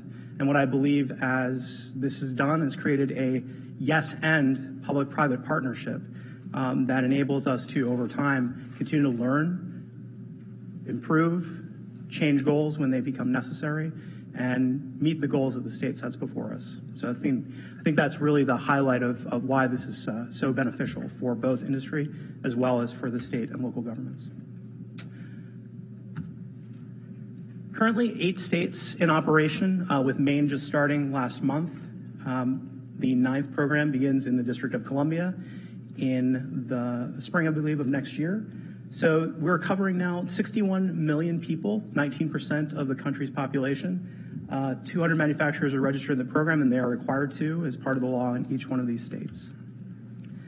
Looking at the program age, you can see it's a steady progression, a couple per year, California being the second after Oregon's pilot program began in 2010. So as such, we're really starting to learn some lessons, and that's a big part of this, is learning lessons and getting better as we go along. Looking at the number of sites across the states, California clearly leads the list. You'll see some interesting things there on the chart. One thing I notice here is how many non-retail locations there are proportionally in California. California has a very extensive household hazardous waste infrastructure. It's really helpful to the program. It brings in about half of the material that we see. Even though that sliver is a lot smaller than the retail, it's very important and vital. The big pie, 9 million gallons collected since the program started. Back in Minnesota, we get 600,000 a year, the entire state. 9 million so far since the program started. The first one back in 2010, that was just one state. Oregon, now up to about 9 million gallons collected. And that's the breakdown of latex versus oil. Here are the most recent numbers for the previous 12 months ending June 30th. 2.7 million gallons. That's 33% increase over the previous year. I should note that 2.7 million gallons is as much as we collected in the first 2 program years. So the first program year was a short program year, so I want to make sure I mention that, but things are definitely on the upswing. The other pie charts are just some information on what actually happens to the material. On the left, you'll see latex paint, which is mostly recycled, and that which cannot be recycled is managed responsibly according to the waste management hierarchy of recycling first and then doing less desirable things after you've done the most desirable things. And then oil-based management paint, we've broken it down into 2 categories: incineration, energy recovery, and then a small amount for reuse. And that's what's happening with the paint. California sites. Important to note how many sites we have. I think it's a good indicator of success. This is a lot about convenience. We have 733 permanent sites we reported, 748 since we finished the report. The program year began, 583 retailers, 106 HHW facilities, and then also supplemental sites. So in some areas, permanent sites may not always be feasible. So we have other ways to address that, and that's through supplemental sites, seasonal facilities, collection events, both sponsored by us and by HHW programs. Convenience, again, really important. What we see here, we had a target set by Cal Recycle. We've exceeded that target. We now have 98.4% of California residents that live within 15 miles of a permanent site. Now, we're not just content to say permanent sites are going to cover it. It's not a reality. As Ms. Miller also acknowledged, we need to supplement that. So we also have additional sites that now cover a further 0.8% to get us up to 99.2% of the California residents within 15 miles of a permanent or supplemental site. So hopefully, but we're not done there. So yes, and is the thinking that goes into this. And so we've got paint-only collection events that we've started. We basically have a GIS analysis of where we're not hitting our mark, and we are moving to put events in place where we can, to where it will have the most positive effect. So already held last year, we had 9 events, and we've got a few more planned. As you can see, it's kind of a balance between the most populated areas. So especially in the South Bay, we have a real density of activity, so we need to have events here. And then further out, we need to have events to reach populations that just aren't serviced by existing infrastructure. So I'll leave my remarks short at that, but I'm sorry, one more thing. Our priorities for 2016, we want to increase reuse. So we don't want to just truck waste around. That's not what we're here for. You had mentioned that in your opening remarks. We think that's really important. We're definitely aware of that. So we have increased the financial incentive for reuse and are already seeing impressive demand and interest in increasing the ability to keep paint reused in a community without having to truck it around. Other priorities, keeping relationships strong. 783 sites require a lot of care and feeding and a lot of help. So we want to make sure that those stay strong while we also continue to try to recruit anyone else who is out there who hasn't joined us yet. And then finally, we want to keep finding out where is underserved and try to help identify and recruit folks to help cover those yet uncovered areas. So thanks for your time. Great. Thank you, Mr. Jones. And finally, Ms. Watkins. Thank you. Good afternoon. My name is Marissa Watkins. I'm Director of State Advocacy at Pharmaceutical Research and Manufacturers of America, better known as PhRMA. I appreciate you having me here today. I'll take any opportunity I can to get to California. I'm going to talk today about our position on the concept of extended producer responsibility as it relates to pharmaceuticals. There are a number of issues that are of concern to us. I'll talk about why the local programs won't meet the stated goals of reducing drug abuse and pharmaceuticals in the environment. I'll talk about the challenges current programs are facing with complying with federal law and why a new innovative proposal sponsored by Representative Mullen pending before the California legislature that uses existing infrastructure to dispose of unused medicines makes more sense to us. PhRMA represents the country's leading research-based pharmaceutical and biotech companies, which are devoted to inventing new medicines that allow patients to live longer, healthier lives.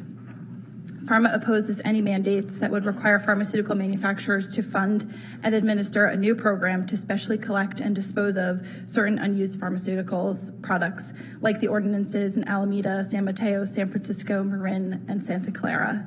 Our products aren't meant to be recycled. Our products are meant to be taken and not left over. However, we know that's not always the case. What do we know about the science of the issue being raised? We know that these programs will not address the small amount of pharmaceuticals that are found in the environment. The trace amount of pharmaceuticals that are found in the environment are there from people not metabolizing their pharmaceuticals completely and passing them naturally like you would do with food. And even the FDA agrees with that. We know that if you follow the correct steps and dispose of your medicine in your own trash, it will not get into the environment. And I can share some information with you on that. In fact, as Assemblyman Dolly said, the county programs may actually have a bigger environmental impact from having to truck the product out of state, and we can share information with you on that as well. With regard to drug abuse, dispersion in landfills is less of a risk factor than by aggregating unused medicines in one location. We believe that education on taking your medicines exactly as prescribed, securely storing them, and disposing of them as soon as they are no longer needed is a successful way to combat drug abuse. In Alameda, the one county that is currently being implemented, they have seen major challenges which have severely limited the program. It's important to note that our companies have been working with the county over the last 18 months. And to answer your question about the lawsuit, we sued the county, us and other trade associations sued the county over the Dormant Commerce Clause, basically arguing that out-of-state residents shouldn't be responsible for paying for programs for a local county. That challenge was not successful. One significant challenge the county has faced is with regards to the DEA regulations, which our companies must follow to the letter of the law. Take-back programs, whether they're industry funded or not, have to comply with DEA regulations if they collect or expect to collect controlled substances, which all of the county programs must assume, because I'm sure you know people might have trouble determining what's a vitamin and what's a pharmaceutical and what's a controlled substance. Needless to say, integrating the DEA regulations with state and local standards has proven very challenging. For the first year in Alameda, the program will only have kiosks at law enforcement, and even that was a pretty heavy lift. Kiosks have not even been placed yet, and they've held one take-back day, which saw less than 300 pounds of product returned, including packaging. Because of the complexity of the DEA regs, we do not anticipate robust pharmacy participation in hosting kiosks in any of these programs, which means they will not be convenient for the community. And we understand why pharmacies are hesitant to sign up because of the assumed liability for potential diversion and the security risks of hosting kiosks on their property. Knowing of the issues that are plaguing these local ordinances, what's the industry's response? To reiterate that there is a solution for proper disposal for unused drugs and that there's no evidence to suggest that we're dealing with an environmental issue. We believe approaches such as contained in AB 45, which seeks to allow disposal of household hazardous waste, including prescriptions by curbside pickup, like you would with your regular trash, is on the right track. AB 45 utilizes existing infrastructure to dispose of unused household hazardous waste instead of a patchwork of limited, inconvenient county programs that create a new waste stream. We believe the appropriate role for the industry is supporting a robust education program, and we have a lot of experience doing this. We successfully launched a pilot program in New York focused on educating the community about in-home disposal and existing resources, and there's been a really positive reception to that in the state, and we would like to expand on those efforts here in California. Any approach should include all stakeholders in the supply chain, including manufacturers, wholesalers, pharmacies, and the community. The biopharmaceutical industry is committed to working with all of you, and I look forward to your questions. Great, thank you very much.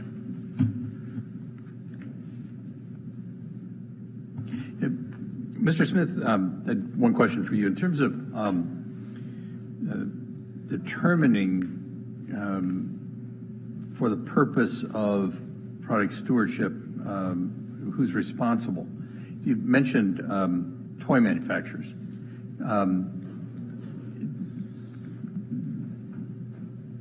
My understanding is they're not necessarily manufacturing the batteries. They're getting batteries from someone. Why wouldn't we hold the manufacturer of the battery responsible rather than the toy maker? That's a good question. We get that all the time. The issue is that first of all, that the toy manufacturer determines who that battery folk is, and oftentimes those battery manufacturers are unnamed, barely identifiable Asian companies that we have no basis to go after for enforcement. So that enforcement effectively can only be through the toy company itself. Now, if they choose to pass that cost down to the battery manufacturer, that's absolutely fine. But unless you're going to, the only way to run the program effectively is by who's responsible for placing that product in the marketplace. So, how?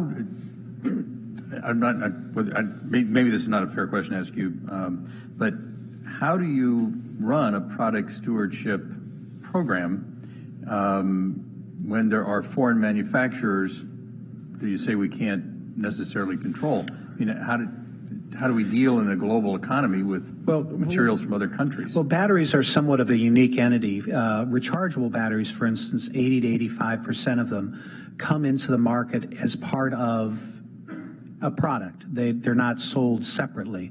Think of a laptop, a cell phone, a power drill, those types of things. None of those companies make those batteries, but those big brand names are responsible for them, and they are the stewards. It's the Stanley Black & Decker are the stewards. The Apples, the HPs are the stewards. They're the ones who know where they've gotten it, know how to identify, and if necessary, force that payment back down on the supplier. But HP is ultimately responsible for placing that laptop into the marketplace, and is the only party who can know and who is actually responsible for those batteries. Mr. Dolly? So out of the two programs, the battery program and the paint program, how much are you actually recycling of what's being produced out there? As a percentage of being produced, or of each battery we collect? Yeah, so how much are we recycling? How much is still going into our landfills? Or being disposed of some other way? So the paint stewardship program in California either recycles or puts to some use other than landfill 95% of what it uses or what it receives. The only thing that ends up go ahead. I think you misunderstood my question. We're producing millions of gallons, and you've collected 9 million. Sure. So how much are we recycling now of the marketplace of what's available total? Do we know that number? So it's hard to say with paint because you put a lot of it on your wall. Right. So the estimate is that there's about 10%. That's still going into a landfill? No. That there's 10% roughly of the material that's available to be recycled or captured or taken back in some way. So in California, we're still taking on more sites, but through specifically our program, we're getting about 4% of it. Is our recovery rate. 40% of so there's 6% that's not being recycled that's still available to be recycled is what you're estimating. What as Liz Wagner showed in her presentation, we're not actually getting all of the materials, so some of the materials still being managed by other parties that we're not aware of. So from what just we collect, it's 40% of the 10% that's available. There's that other percent that's available. So I would guesstimate it based on her chart that we're probably getting about 60 to 70% of what we can, and that the other 30% we're not able to have visibility on. Ours is a little different as a voluntary program. There are also commercial entities that collect batteries, so I can only speak to what we do, and we estimate we're at about, at best, 10% of what is as a percentage of what's sold into the marketplace.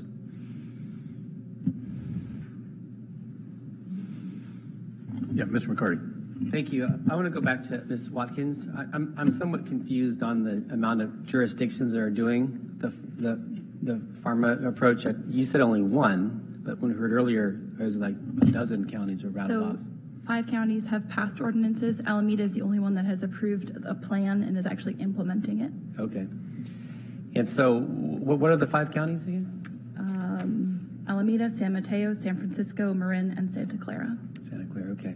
So at some point, is it problematic if there's hodgepodge throughout the state? And it's a very different example, but when there's menu labeling for counties for restaurants, eventually after 30 counties, the restaurants, it doesn't make sense to have a statewide solution. I know you're not saying that today, but at some point, if there was the majority of population of California counties doing something like this, would there be a desire for a statewide approach?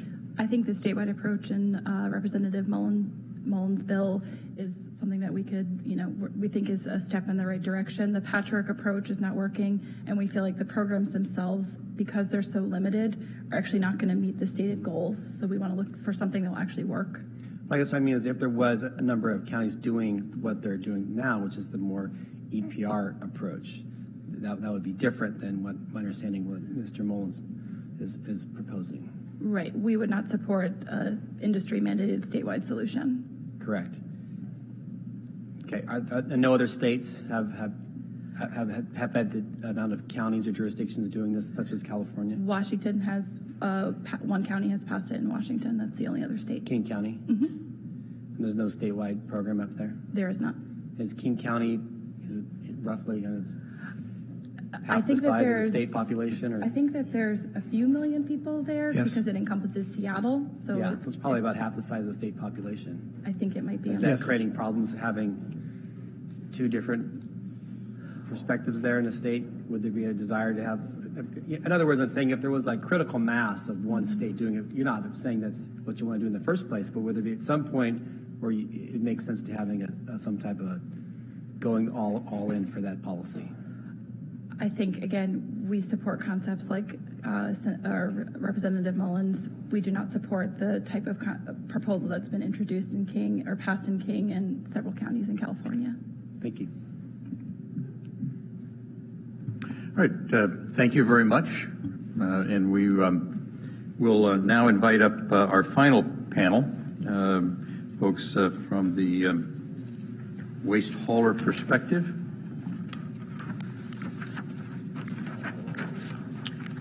Steve Jones, Rich Thompson, and Michael Gross.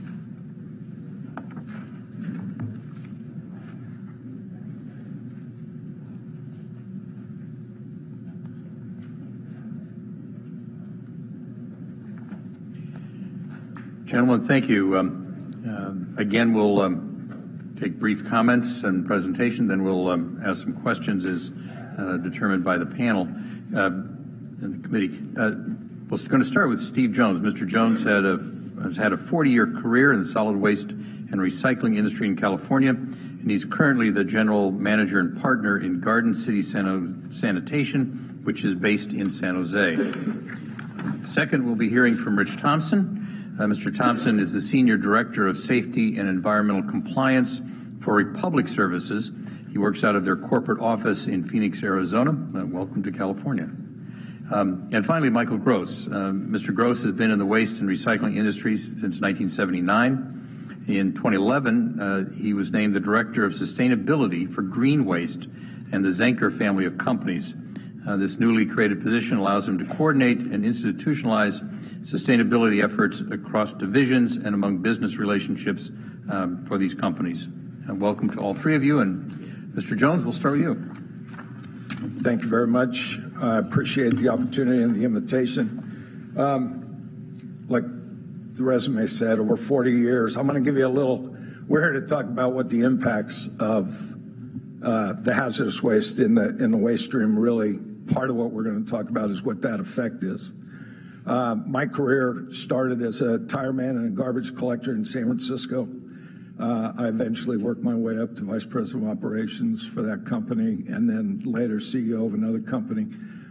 Then on the waste board for 2 terms, a Republican and a Democrat, both appointed me.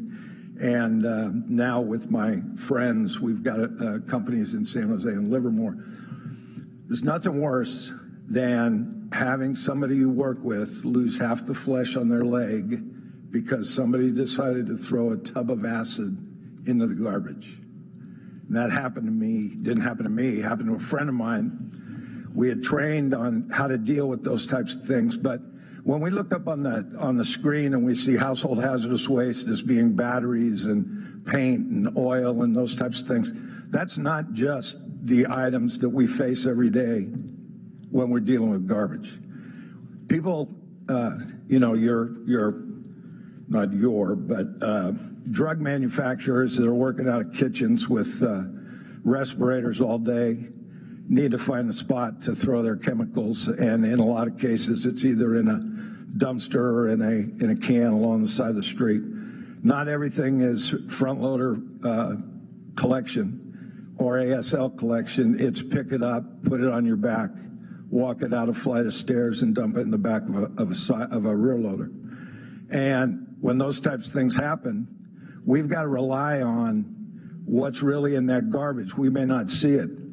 We could be driving down the street and have the person that had a jug of chlorine tablets for a swimming pool got contaminated and he decided to throw it away. And 3 weeks ago, you were changing the brakes on your car and you had a little bit of brake fluid left in your can. Well, when those two mixed, number one, they ignited, and number two, they produced chlorine gas. And those are the types of things that we see in garbage trucks and in garbage loads and at the landfill and at the transfer station. I'm not going to talk about the sticks from from hypodermic needles because others will. But I am going to talk about the occasions that happen every day in our industry where I have 80 employees. I'm the CEO, I'm the general manager, the managing partner of that company. Like I told them the first day we took over that company, I have one job, and my job is to get them home safely every day.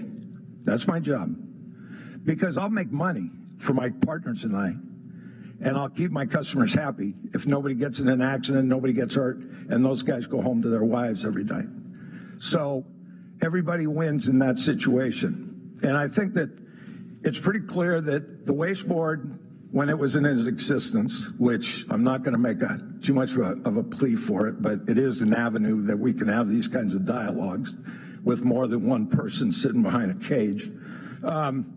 In January of 2008, did an exceptional job on an overall framework of extended producer responsibility. And I think it's something that should be part of everybody's package to look at, because there's some pretty broad ideas in there about ways to do that. And I think one thing that's important is you're going to hear, you always hear the terms universal waste and household hazardous waste. Universal waste is only categorized that way, and that's fluorescent tubes and things like that. They're categorized that way because there's an infrastructure in place to treat them, to manage them. If that infrastructure wasn't there, they're hazardous waste. If a household hazardous waste facility isn't available, it's hazardous waste. So when everybody wants to cut out their piece of the pie and decide on how to protect, I'm a good capitalist. I believe in making money. I haven't done this for the experience in 40 years. So I will tell you I do it for the money.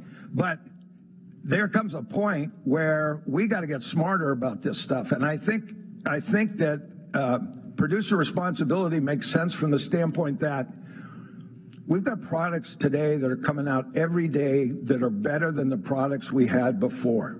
So if we can come up, if you obviously would have to, the biggest part of this, could have the dialogue to get all of these different types of organizations, the chemical organization, the oil organization, all these different things working together to accept that responsibility. I don't know how many of you have ever been on a tour of a truck plant.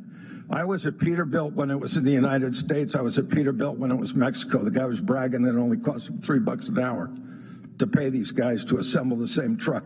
I will guarantee you the price of that truck went up $25,000. Right? Who made the money?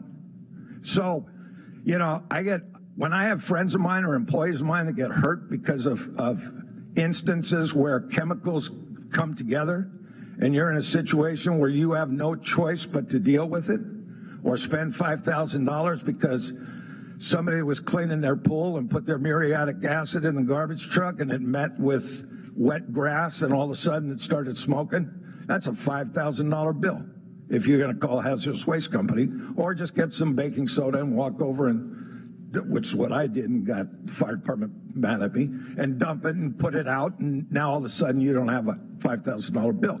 But these things happen every day. So if we could work to making products more effective, the sizing of products more effective, without the government mandating it, but by mandating the idea that producer responsibility and protection of the people, because there's two things you're protecting.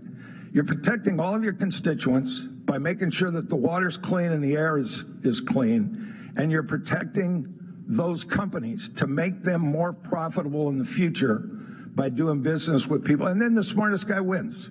Smartest guy wins. And that's the way it should be.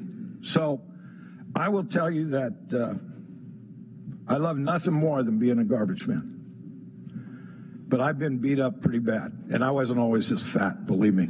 I mean, when I was on a truck, we did 19 and a half tons in 4.5 hours every night. So, I loved what I did. But when I saw people get hurt, to get stuck, to get knifed, or to have that, where we had to strip a guy down in the middle of Broadway and douse him with a hose because somebody had thrown chemicals in the garbage can that he put on his back, that's going to wake you up. And that's a little different than these things about batteries and paint, but that's the reality of what we see in the garbage every day. Thank you, Mr. Jones. Mr. Thompson.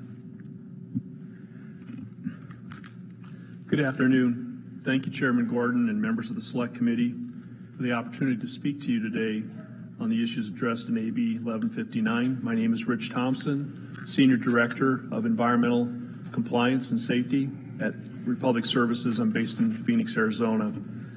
To begin, I'd like to give you just a quick background on our company. Republic Services is the second largest provider in the United States of non-hazardous solid waste collection, transfer, recycling, and disposal services.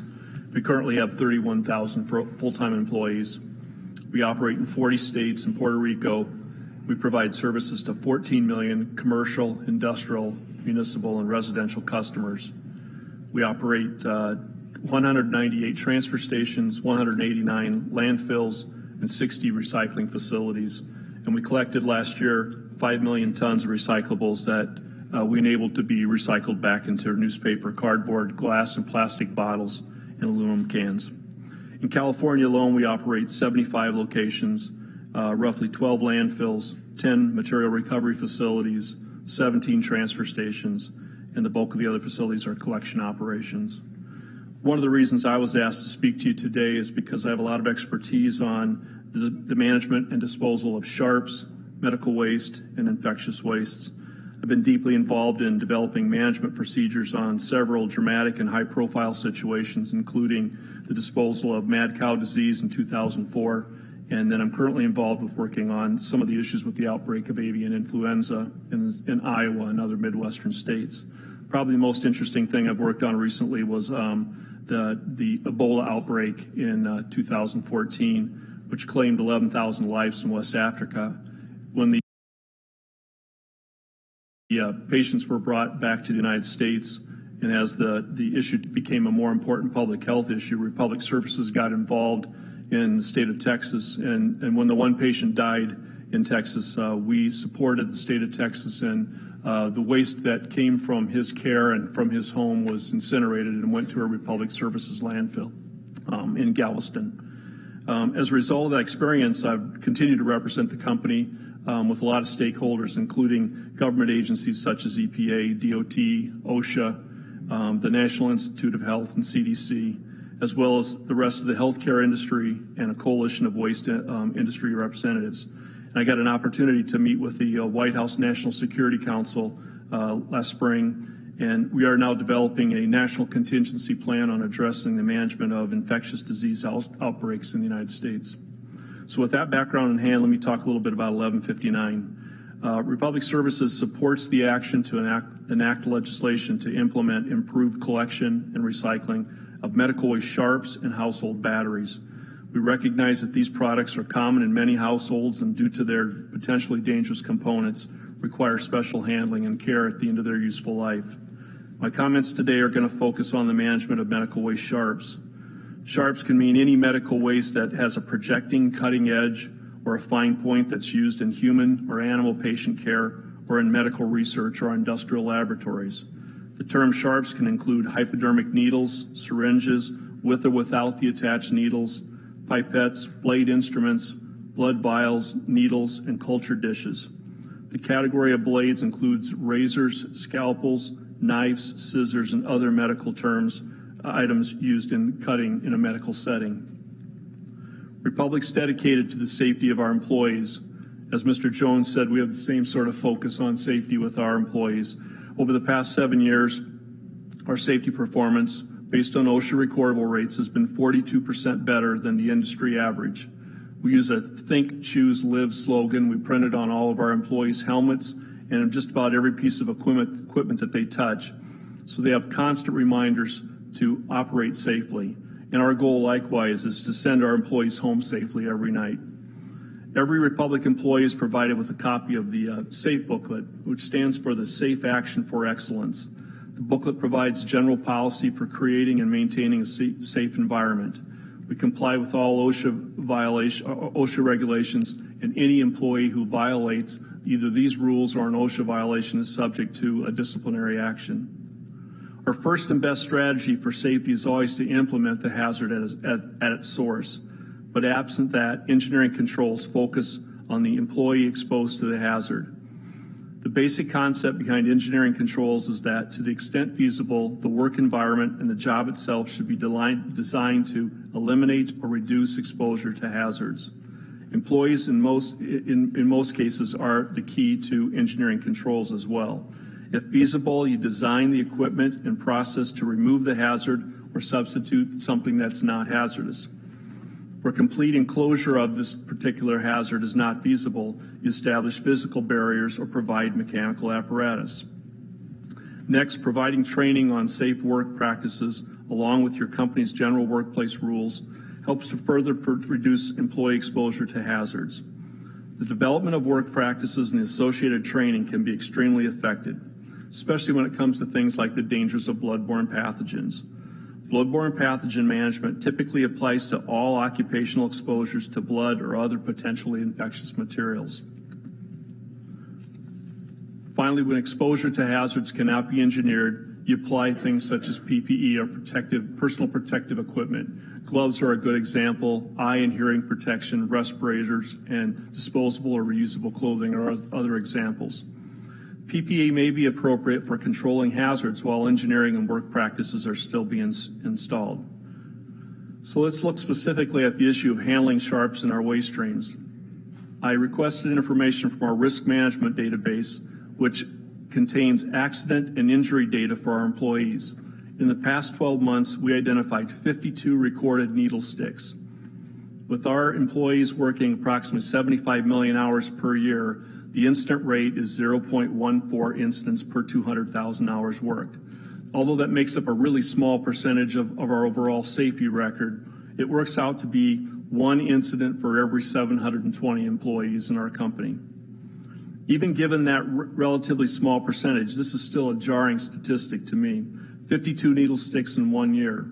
For further analysis, I would go back to look at those safety approaches I talked about briefly. Although all of our workers wear gloves appropriate for the task being performed during the collection of waste or the sorting of materials at recycling facilities, the use of PPE has not been fully effective in the management of this hazard. Going all the way back to the potential for eliminating the use of sharps, it's not feasible because hypodermic needles are still one of the most effective methods in the medical field for delivery of certain medication to patients. So engineering controls, which means things such as sharps disposal containers, self-sheathing needles, and safer medical devices such as needleless systems themselves that isolate or remove the bloodborne pathogens hazard from the workplace, probably the best way to go. Engineering controls include the use of sharps disposal containers that are frequently available in hospitals and clinics, but not readily available to the residential or commercial customers who oftentimes place used sharps in their trash or recycling containers such as milk jugs, aluminum cans, metal cans, only to be discovered by one of our workers. Sharps should be placed in either a medical sharps box or a heavy plastic or metal container. The container should be puncture-proof with a tight-fitting lid. The routine use of rigid sharps disposal containers in the healthcare environment has been shown to be extremely valuable in reducing injuries, and we believe access to these types of controls by the general public must be improved. Once collected, the burden of recycling or processing these sharps should be addressed. I'm not aware of other states that have implemented extended producer responsibility requirements on a material such as medical waste sharps, but we would encourage the state of California to evaluate all options through the pilot program to determine its effectiveness. The lack of convenient recycling and disposal options for consumers should allow the state to develop cost-effective and efficient management mechanisms to address this issue. I guess in the interest of time, let me just move towards the end of my comments. These are all measures that Republic Services has taken and would recommend to manage these wastes in order to provide the safe environmental necessary for our employees. Our request for the Select Committee is to continue to evaluate how more of these medical waste sharps can be removed from the general waste stream and recycled or treated safely to prevent unnecessary needle sticks and potentially dangerous bloodborne pathogens from being transmitted to our employees. once again, thank you for the opportunity to appear before you today, and on behalf of Republic Services, we thank you for your time. Great. Thank you. And finally, Mr. Gross. Good afternoon. Michael Gross with, let's see, who am I with today? Comes up on the screen here. I'm with Green Waste Recovery and Zanker Recycling, both located here in San Jose. All right. I may need some help with that, by the way. So, well, there's one other little point that, well, when we get to it. So I'm the Director of Sustainability. So it's my job to make sure that this message is actually carried not only to you, but to our customers too. Because we try to reach out to our customers about sharps. We try to talk to them about EPR. And sometimes they listen, sometimes they don't. I mean, people are busy lives, right? But I'm going to take a shot at this. The Zanker companies, Green Waste, picks up the garbage and recyclables here in Palo Alto, Santa Cruz County, and also within the city of San Jose. Our Zanker Recycling focuses on construction and demolition recycling, tear down a building, tear down a house. We also have Zero Waste Energy Development, which is a dry anaerobic digester located here in San Jose. These three primary companies, we have 5 different types of sorting operations, from a material recovery facility, we'll talk about that a little bit more, C&D recycling, and composting operations. First off is our traditional MRF, material recovery facility. This is where your cans, your bottles go, your cardboard, your residential curbside generated materials, along with commercial waste. You know, your cardboard you put out in the street, in your commercial establishments. All these materials come to this facility. We have sorters, and these sorters, I need some help here.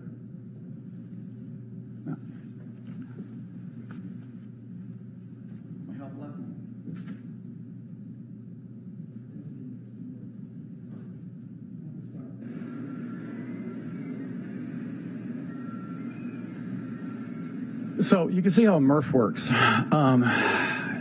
We have 6 guys to 8 guys on this line at the very, very beginning, and they're pulling off large pieces of plastic, chain, rope, hose, things that are going to get caught in the machinery.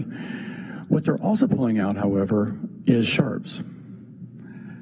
You can see here's a little selection of materials.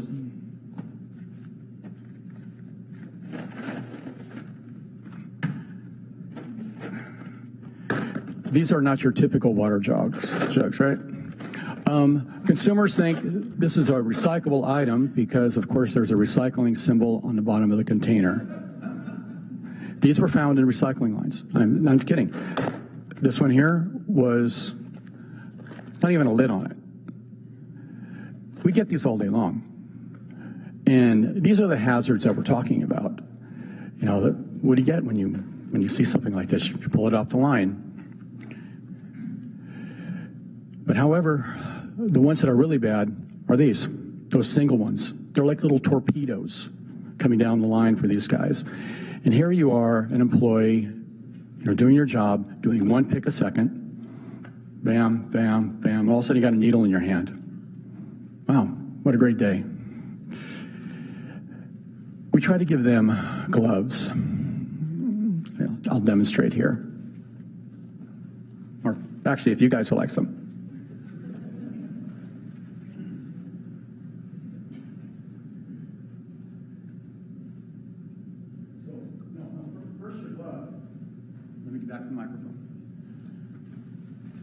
First, you need to put the cotton glove on.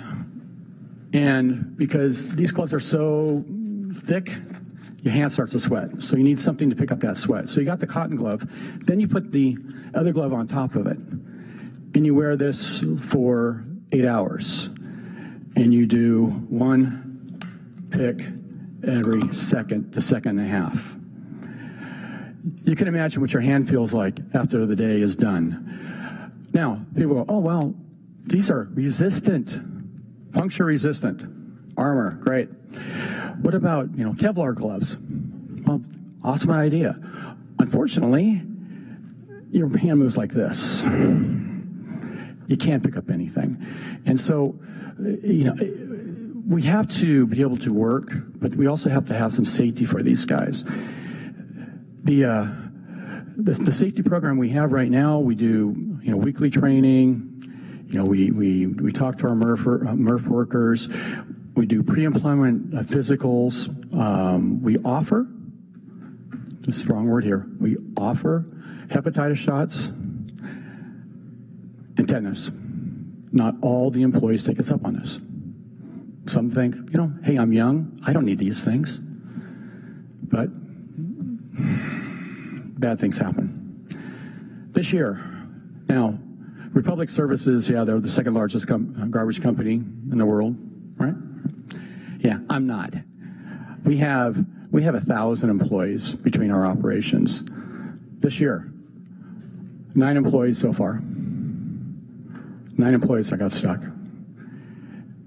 Average cost to the company is $550. These guys have to go around about 8 hours. So they go in to go to the clinic. They don't go to the hospital. Hopefully we find a needle. Most of the time we don't. They run off to the clinic. They're gone for a couple hours. They come back. They do all their testing. Run off again. 3 months down the road. Then 3 months later, they run down there again. That's 3 times to a clinic trying to figure out, wow, did I catch something? And you start thinking about what that does to your mind. And it's hard. I mean, it is really difficult to go through this and be in their shoes.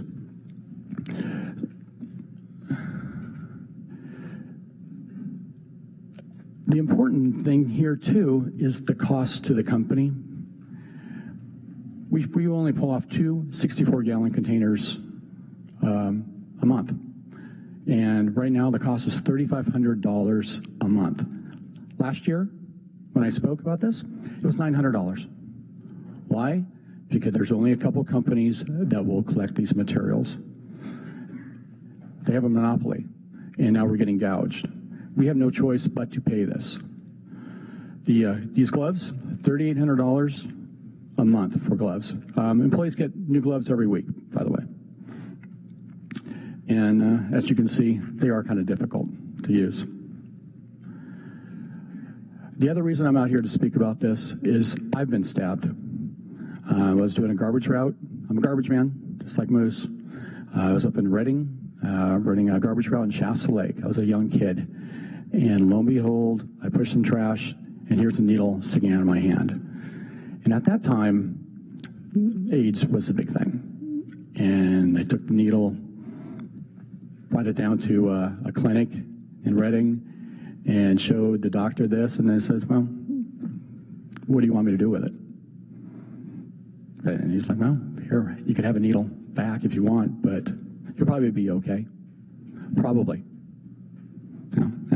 Now, some people like to argue that I'm not okay, but the needle stick didn't do anything disease-wise to me.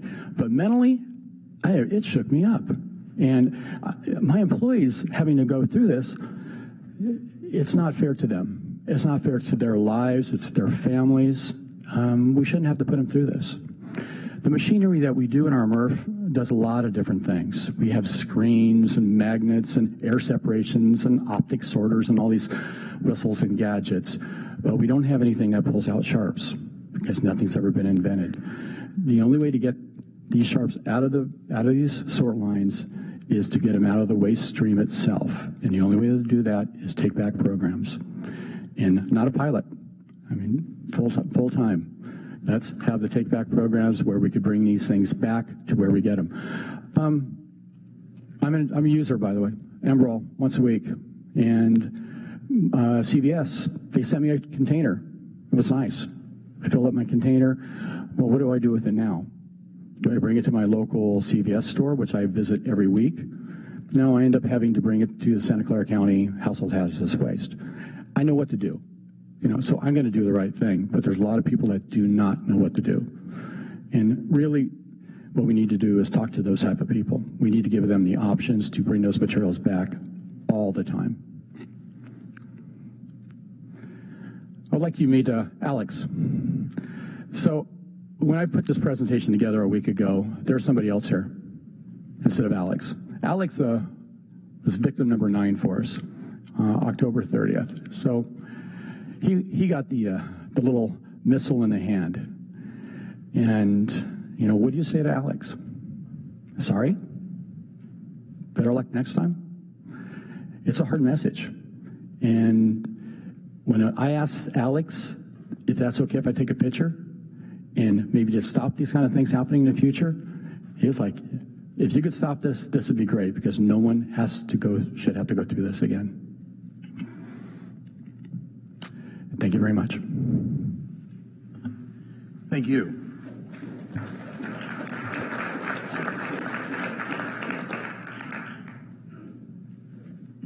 Mr. McCarty. Sure. First of all, I could ask 100 questions here, so this is fascinating and informative for policymakers as well. But just, I'm naive on this, on the Sharps issue for consumers. No one in my family utilizes these, fortunately. So what do people do when they're diabetics, or maybe they're drug users, or they have needles? What do they do when they have a bunch to get rid of? That is a great question. What are they supposed to do legally? They just throw them in the garbage. I mean, but what are the lawful routes for people to do currently in California? Okay, I might stand corrected on this.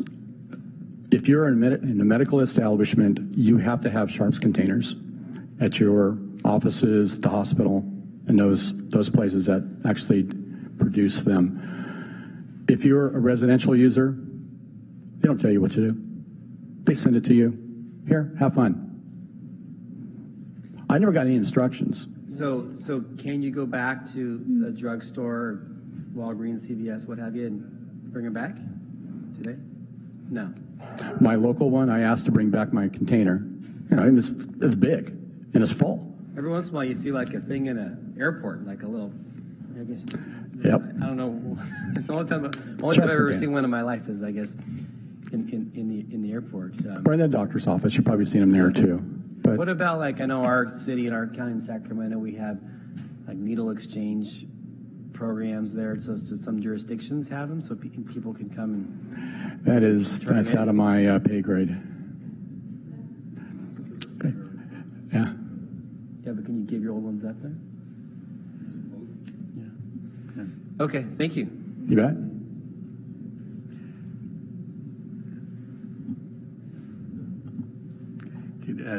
And I don't have any further questions at the moment. I mean, we've raised a very interesting issue in terms of the worker safety concerns for the industry. So very much appreciate the panel. Thank you. Thank you very much.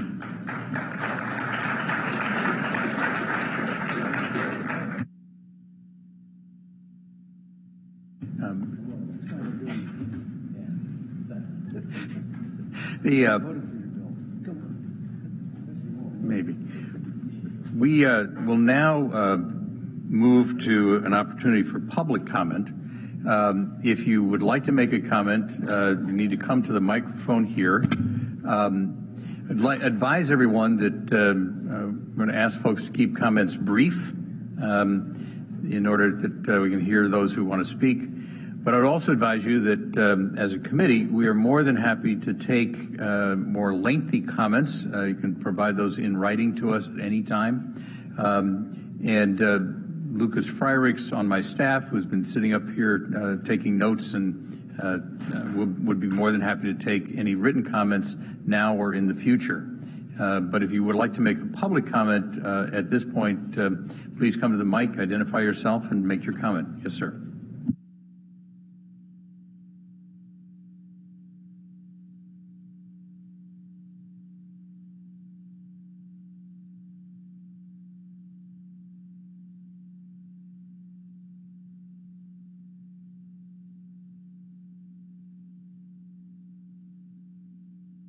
I want to make sure your microphone's on.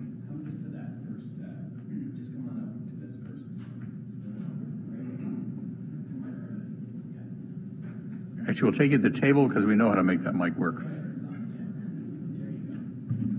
Perfect. Yeah. Thank you, Ms. Gordon and the team for arranging this event. It's very important and very personal to me. My name is C. Reddy. I live in Palo Alto. I have been diabetic for 20 years. I'm at the phase of insulin taking. And all these things that were described, this is the pin that I put it on to inject myself, and I generate 4 of these every day. And I have not seen a whole lot of education on how to dispose them. I know I'm careful because there's a shield to it. So I think in summary, a lot of education. We need to do education at every level to help facilitate waste disposal. A lot of things that also are responsibility of the industrial organizations that produce the waste. They need to be very clear on how to take this and dispose it. And I think one of the things that might help is provide incentives to people and the industry to refund them some money. So just like the can return program where there are people that are getting money, I think then there'll be a lot more interest in doing this.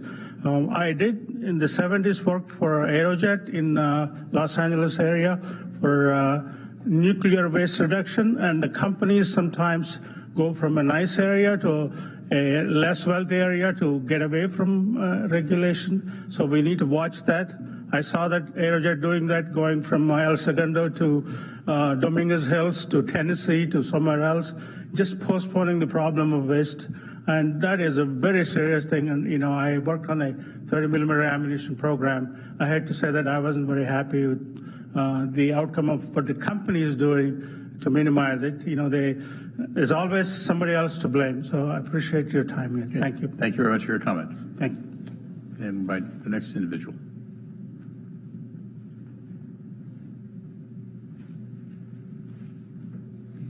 Good afternoon, Tim Goncharoff, Santa Cruz County. A lot of great comments and testimony today, and I could comment on most of it, but in the interest of time, I wanted to focus on pharmaceutical take-back programs and maybe try to clear up some of the uncertainty. The response to a lot of your questions was, well, these programs aren't up and running yet, we don't really know. In Santa Cruz County, these programs have been up and running for 8 years. We have more than 40 locations where residents can drop off sharps and unused medicines, including most of our pharmacies, all of our police departments, all of our sheriff stations, most of our health facilities. It works great. We collect thousands of pounds of unused medications every month, thousands of used sharps. They're safely collected. They're transported for safe disposal. They cause no problems for pharmacy staff, for law enforcement staff. Consumers seem to understand how to make use of these programs just fine. It's puzzling to me to constantly hear from pharmaceutical manufacturers that the programs they so successfully participate in Europe, in Canada, and Mexico couldn't possibly work in California. Maybe they think Californians aren't as smart as people in Canada and Mexico. I suspect they are. In Santa Cruz, they seem to manage just fine. But I want to share a couple of things that don't work so well. One is that these are taxpayer-funded programs. This is a problem created by one of the most profitable industries on earth. The pharmaceutical companies make billions of dollars in profits every year. Just attend one of their shareholder meetings and you'll hear them boast about the fortunes they're making. And yet struggling local governments have to try to find the money to take care of the end result of their manufacturing. We need to shift the responsibility for those costs to the manufacturers where it belongs. The other thing that's not working so well is that not everybody participates. We have a lot of participating locations in Santa Cruz County. All of our independent pharmacies were happy to get on board. The chain pharmacies were tougher.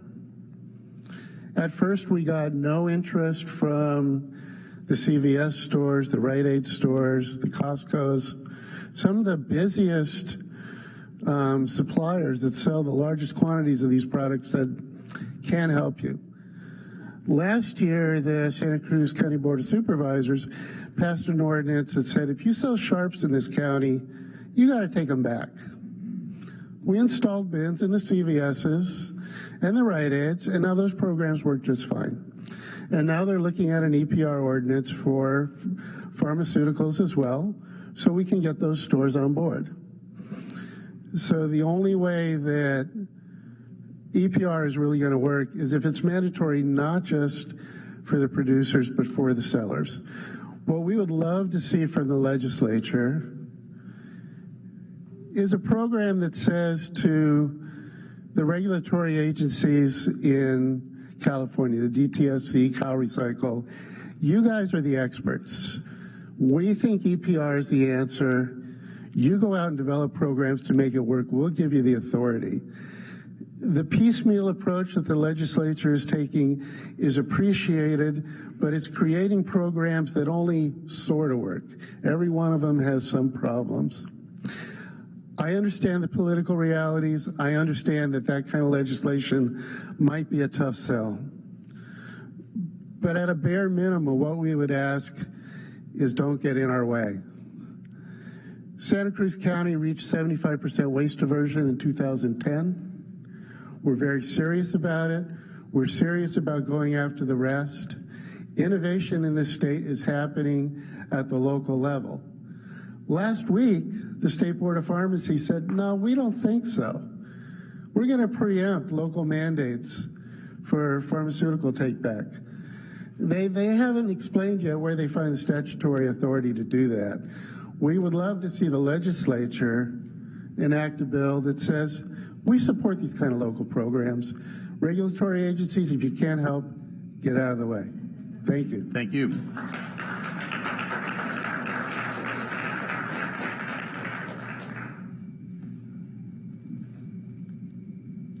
Good afternoon, honorable assembly members. Thank you so much for holding this event today. I'm Linda Pratt, and I'm Director of Sustainability with Goodwill Industries of San Francisco, San Mateo, and Marin counties. We collected over 25 million pounds of textiles, electronics, wares, and we like to say pretty much one of everything from our generous donors.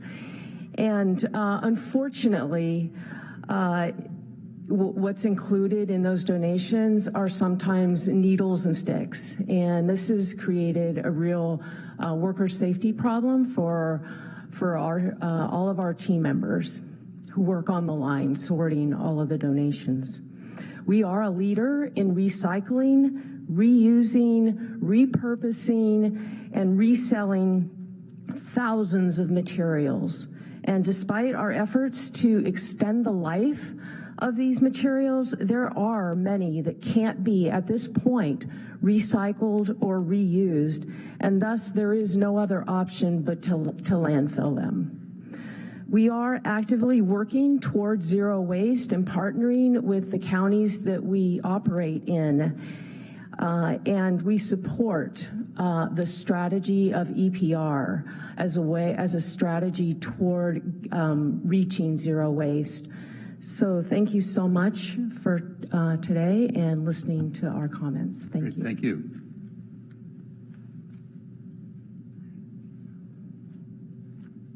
Good afternoon, Chair Gordon and members. I'm Heidi Sanborn with the California Product Stewardship Council.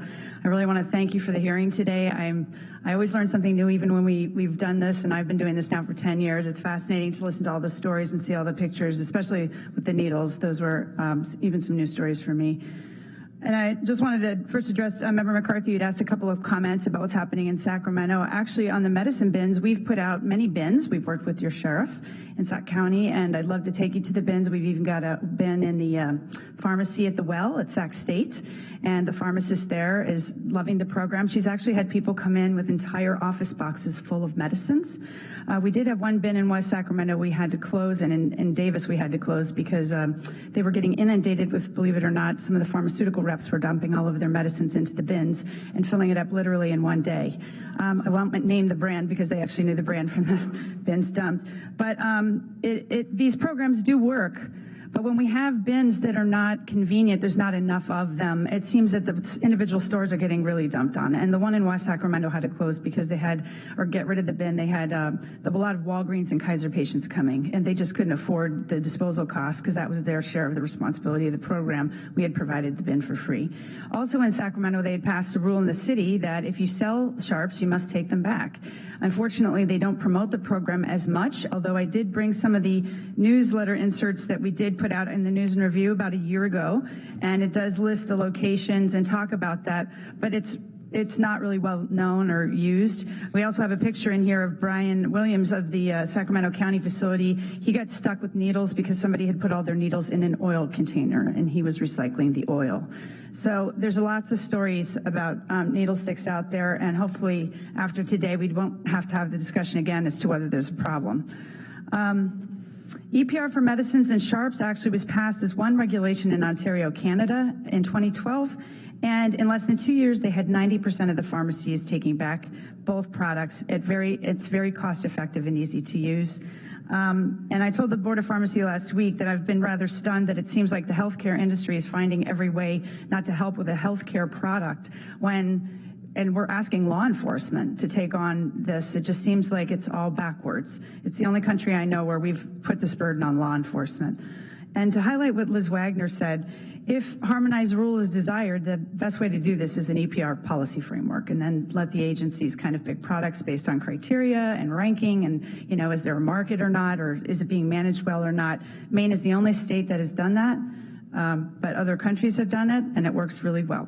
So that's an opportunity. Member Chesbrough tried it in 9-10 and it failed.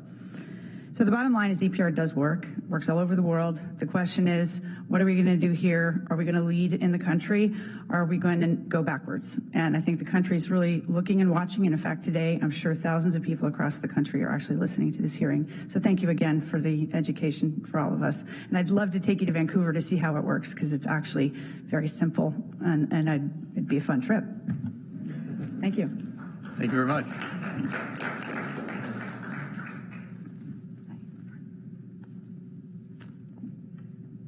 Well, this is Phil Boble here in Palo Alto, and we really appreciate you visiting us and bringing this issue to such a fine point. And the time for action, I think, is finally here. Some kind of general responsibility as opposed to a product-specific thing is obviously the need, and that's the challenge for the legislature, is what step can you reasonably take, given all the constraints, the political constraints, what can that next step be that moves us toward a general producer responsibility program? And I'm not sure exactly what it is. A lot of these people that have spoken today are the experts. We're just the local government here trying to deal with what we have. And for those that one person that was a resident, we do have a program. You can take virtually anything except something that'll blow up on us every Saturday, 9 to 11, first Friday of the month, 3 to 5. Bring anything. During the week, you can bring pharmaceuticals, sharps to our sewage treatment plant, normal business hours. So we've got a lot of outlets for this stuff, and we're probably as aggressive as any small city, and it costs us hundreds of thousands of dollars a year. So we look forward, Assemblyman Gordon, to working with you any way we can support you in the upcoming year to make this happen. The crowning, it'll be the crown of your reign. I know it will. You're going to do something. We can't tell you exactly what to do, but you'll in concert with all these folks, we'll figure out some next step. I would just say, let's keep it a small enough next step that it actually passes the legislature. Even if it has to go to the point of being a next step study, that at least we've got somebody working on the thing and taking that next step. So thank you, and thank you all for all the steps you've taken to date that have gotten us so much closer to realizing this goal. Thank you. Thank you, Phil. Next.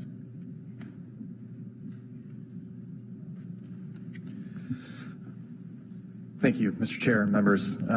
Jason Schmelzer here on behalf of the Solid Waste Association of North America, the California chapters, and also the Western Placer Waste Management Authority. Also, obviously want to thank you for conducting the hearing. I think it's been very informative. In some cases, maybe not so much in others. We know that Pharma does not support AB 1159 or EPR on their products. I also want to thank each of the three of you for supporting AB 1159 last year. I hope to see it move next year, move along nicely. A couple of things.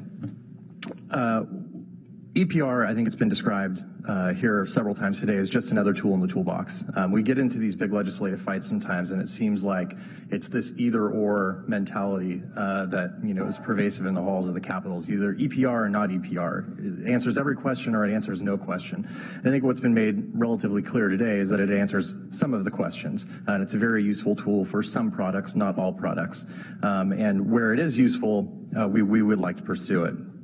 There aren't issues with workability if it's done right. We've seen it around the world. We've seen it in California.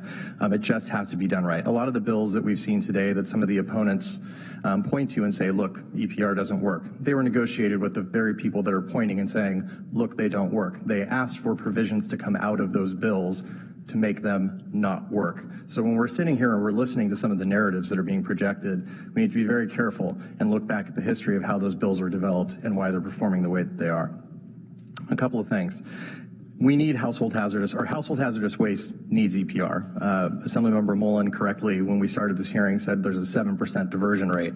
I was really interested when the slide popped up on Pink here and said that there was a 20% increase in the diversion. All right, that's real results. Those are real results that are being, made available for every city, county across the state of California. Local government panel, talking about competition for limited resources. There's a lot of things the state of California is asking local governments to do relative to waste collection and diversion on commercial organics, commercial recycling, and if you're looking at the AB 32 implementation, there's going to be a lot more relative to organics. So there's a lot of things we're asking local governments to do, and I think what you're hearing in large part is local governments coming and saying, listen, we have a subset of products that fall into a category as an outlier in some respect, either in public health, cost, occupational safety and health, or environmental impacts. And where we have those types of products that are outliers and cause significant end-of-life impacts, we really need your help. Oh, and by the way, we think that this regulatory approach works very well. There's a couple of benefits to EPR that I want to just kind of hone in on really quickly. First, the small government approach. A lot of people will tell you, if you look at the bottle bill in the state of California, there's hundreds of employees over at CalRecycle that deal with a relatively small percentage of the waste stream. EPR has a couple of employees. There are programs that require very little, and for you budget folks out there, very few PYs, right? Not a lot of pension costs, not a lot of state salary costs. So it is a smaller government approach. It's a performance-based approach to regulation. I don't just represent local governments, I represent businesses sometimes. And I've gone to tables like this and said, quit telling us how to do it, just tell us what to do. Give us a number, give us a diversion number, give us a target to reach, and then let us use our expertise as businesses, people that do this every day, to reach that goal in the most effective way possible. Those are two huge components to EPR. You're giving industry flexibility. If something's not working, they don't have to come back to the legislature or to a regulator and ask them to change a rule. They can just change their plan. So there's a lot of flexibility in EPR. With that, I'll go ahead and sign off and just thank you again for conducting the hearing, and we look forward to next year. Great, thank you. I think we've got two final speakers, I believe.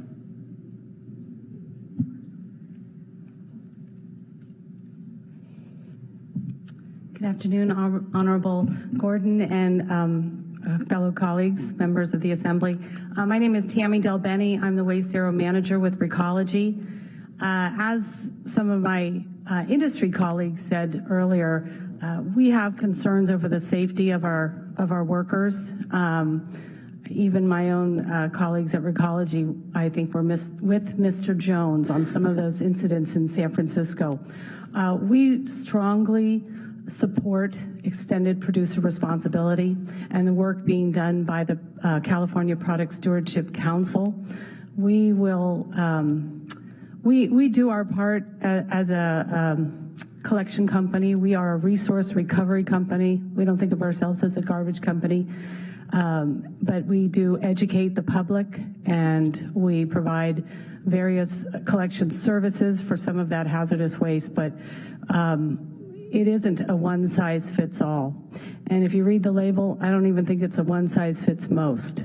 We need EPR, and we will be here to support you, Mr. Gordon, and your colleagues in getting that passed and supporting it as best we can. Great, thank you very much. Thank you. And final public comment. Good afternoon. I'm Rob Darcy. I'm the Hazardous Materials Division Manager for the County of Santa Clara. We're one of those smart counties that have passed a pharmaceutical safe medicine disposal ordinance, and I look forward to implementing that. I wanted to speak to Paint Care. That program, that EPR bill alone, has saved Santa Clara County $350,000 every year and continues to save us that money. It's a great program and one that's lowered costs significantly.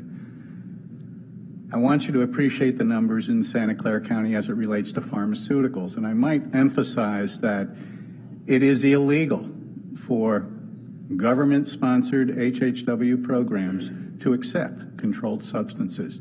So your door-to-door, your curbside, and even collection events or permanent facilities is not an option. And I really wish Assemblymember Mullen was here to listen to that. But pharmaceuticals sales in Santa Clara County are $1.4 billion per year.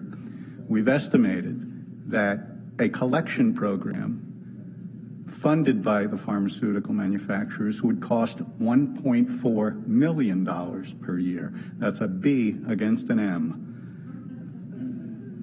AB 45, unfortunately, is misguided, and I certainly hope it doesn't come up again. And it's misguided because, and budgeting that I've provided the Assembly Member's office, that it would take a 5-fold increase in the HHW budget in Santa Clara County to fund the requirements of AB 45 as put forth last session. And lastly, as a resident of California, I'd like to see a state approach, and please, let's not be railroaded by what I believe is the greed associated with industries that refuse to step up to the table to share in that responsibility. Thank you for your time. Great, thank you very much.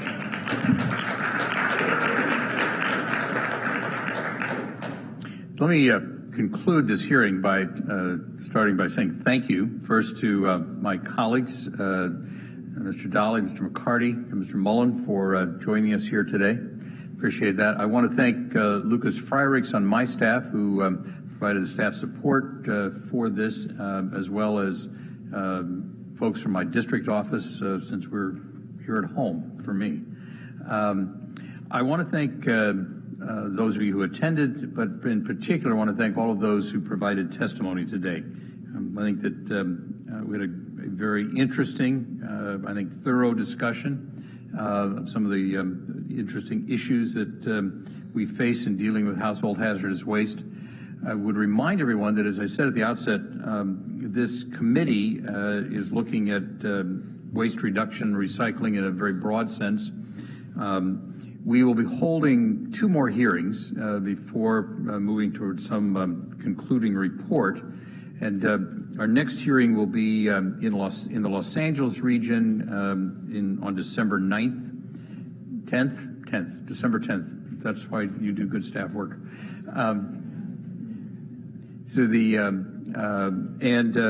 The issues that we'll be looking at in our final two hearings, the one in Southern California, one in Sacramento, will be, again, organic materials and how do we manage organics, technological advances, public acceptance, fiscal stability, and are some of the additional concerns that we'll be addressing at a minimum as we try to wrap up the work assigned to this select committee. So again, thank you very much. We have an awful lot to do if we're going to reach our goal of 75% recycling. I believe that California can do this, but it will take a coordinated effort on the part of all of those who are involved, starting with our citizens and residents and those in local government, your partners in state government, and those who collect the material and those who produce the material. So with that, thank you all very much, and this will conclude the hearing.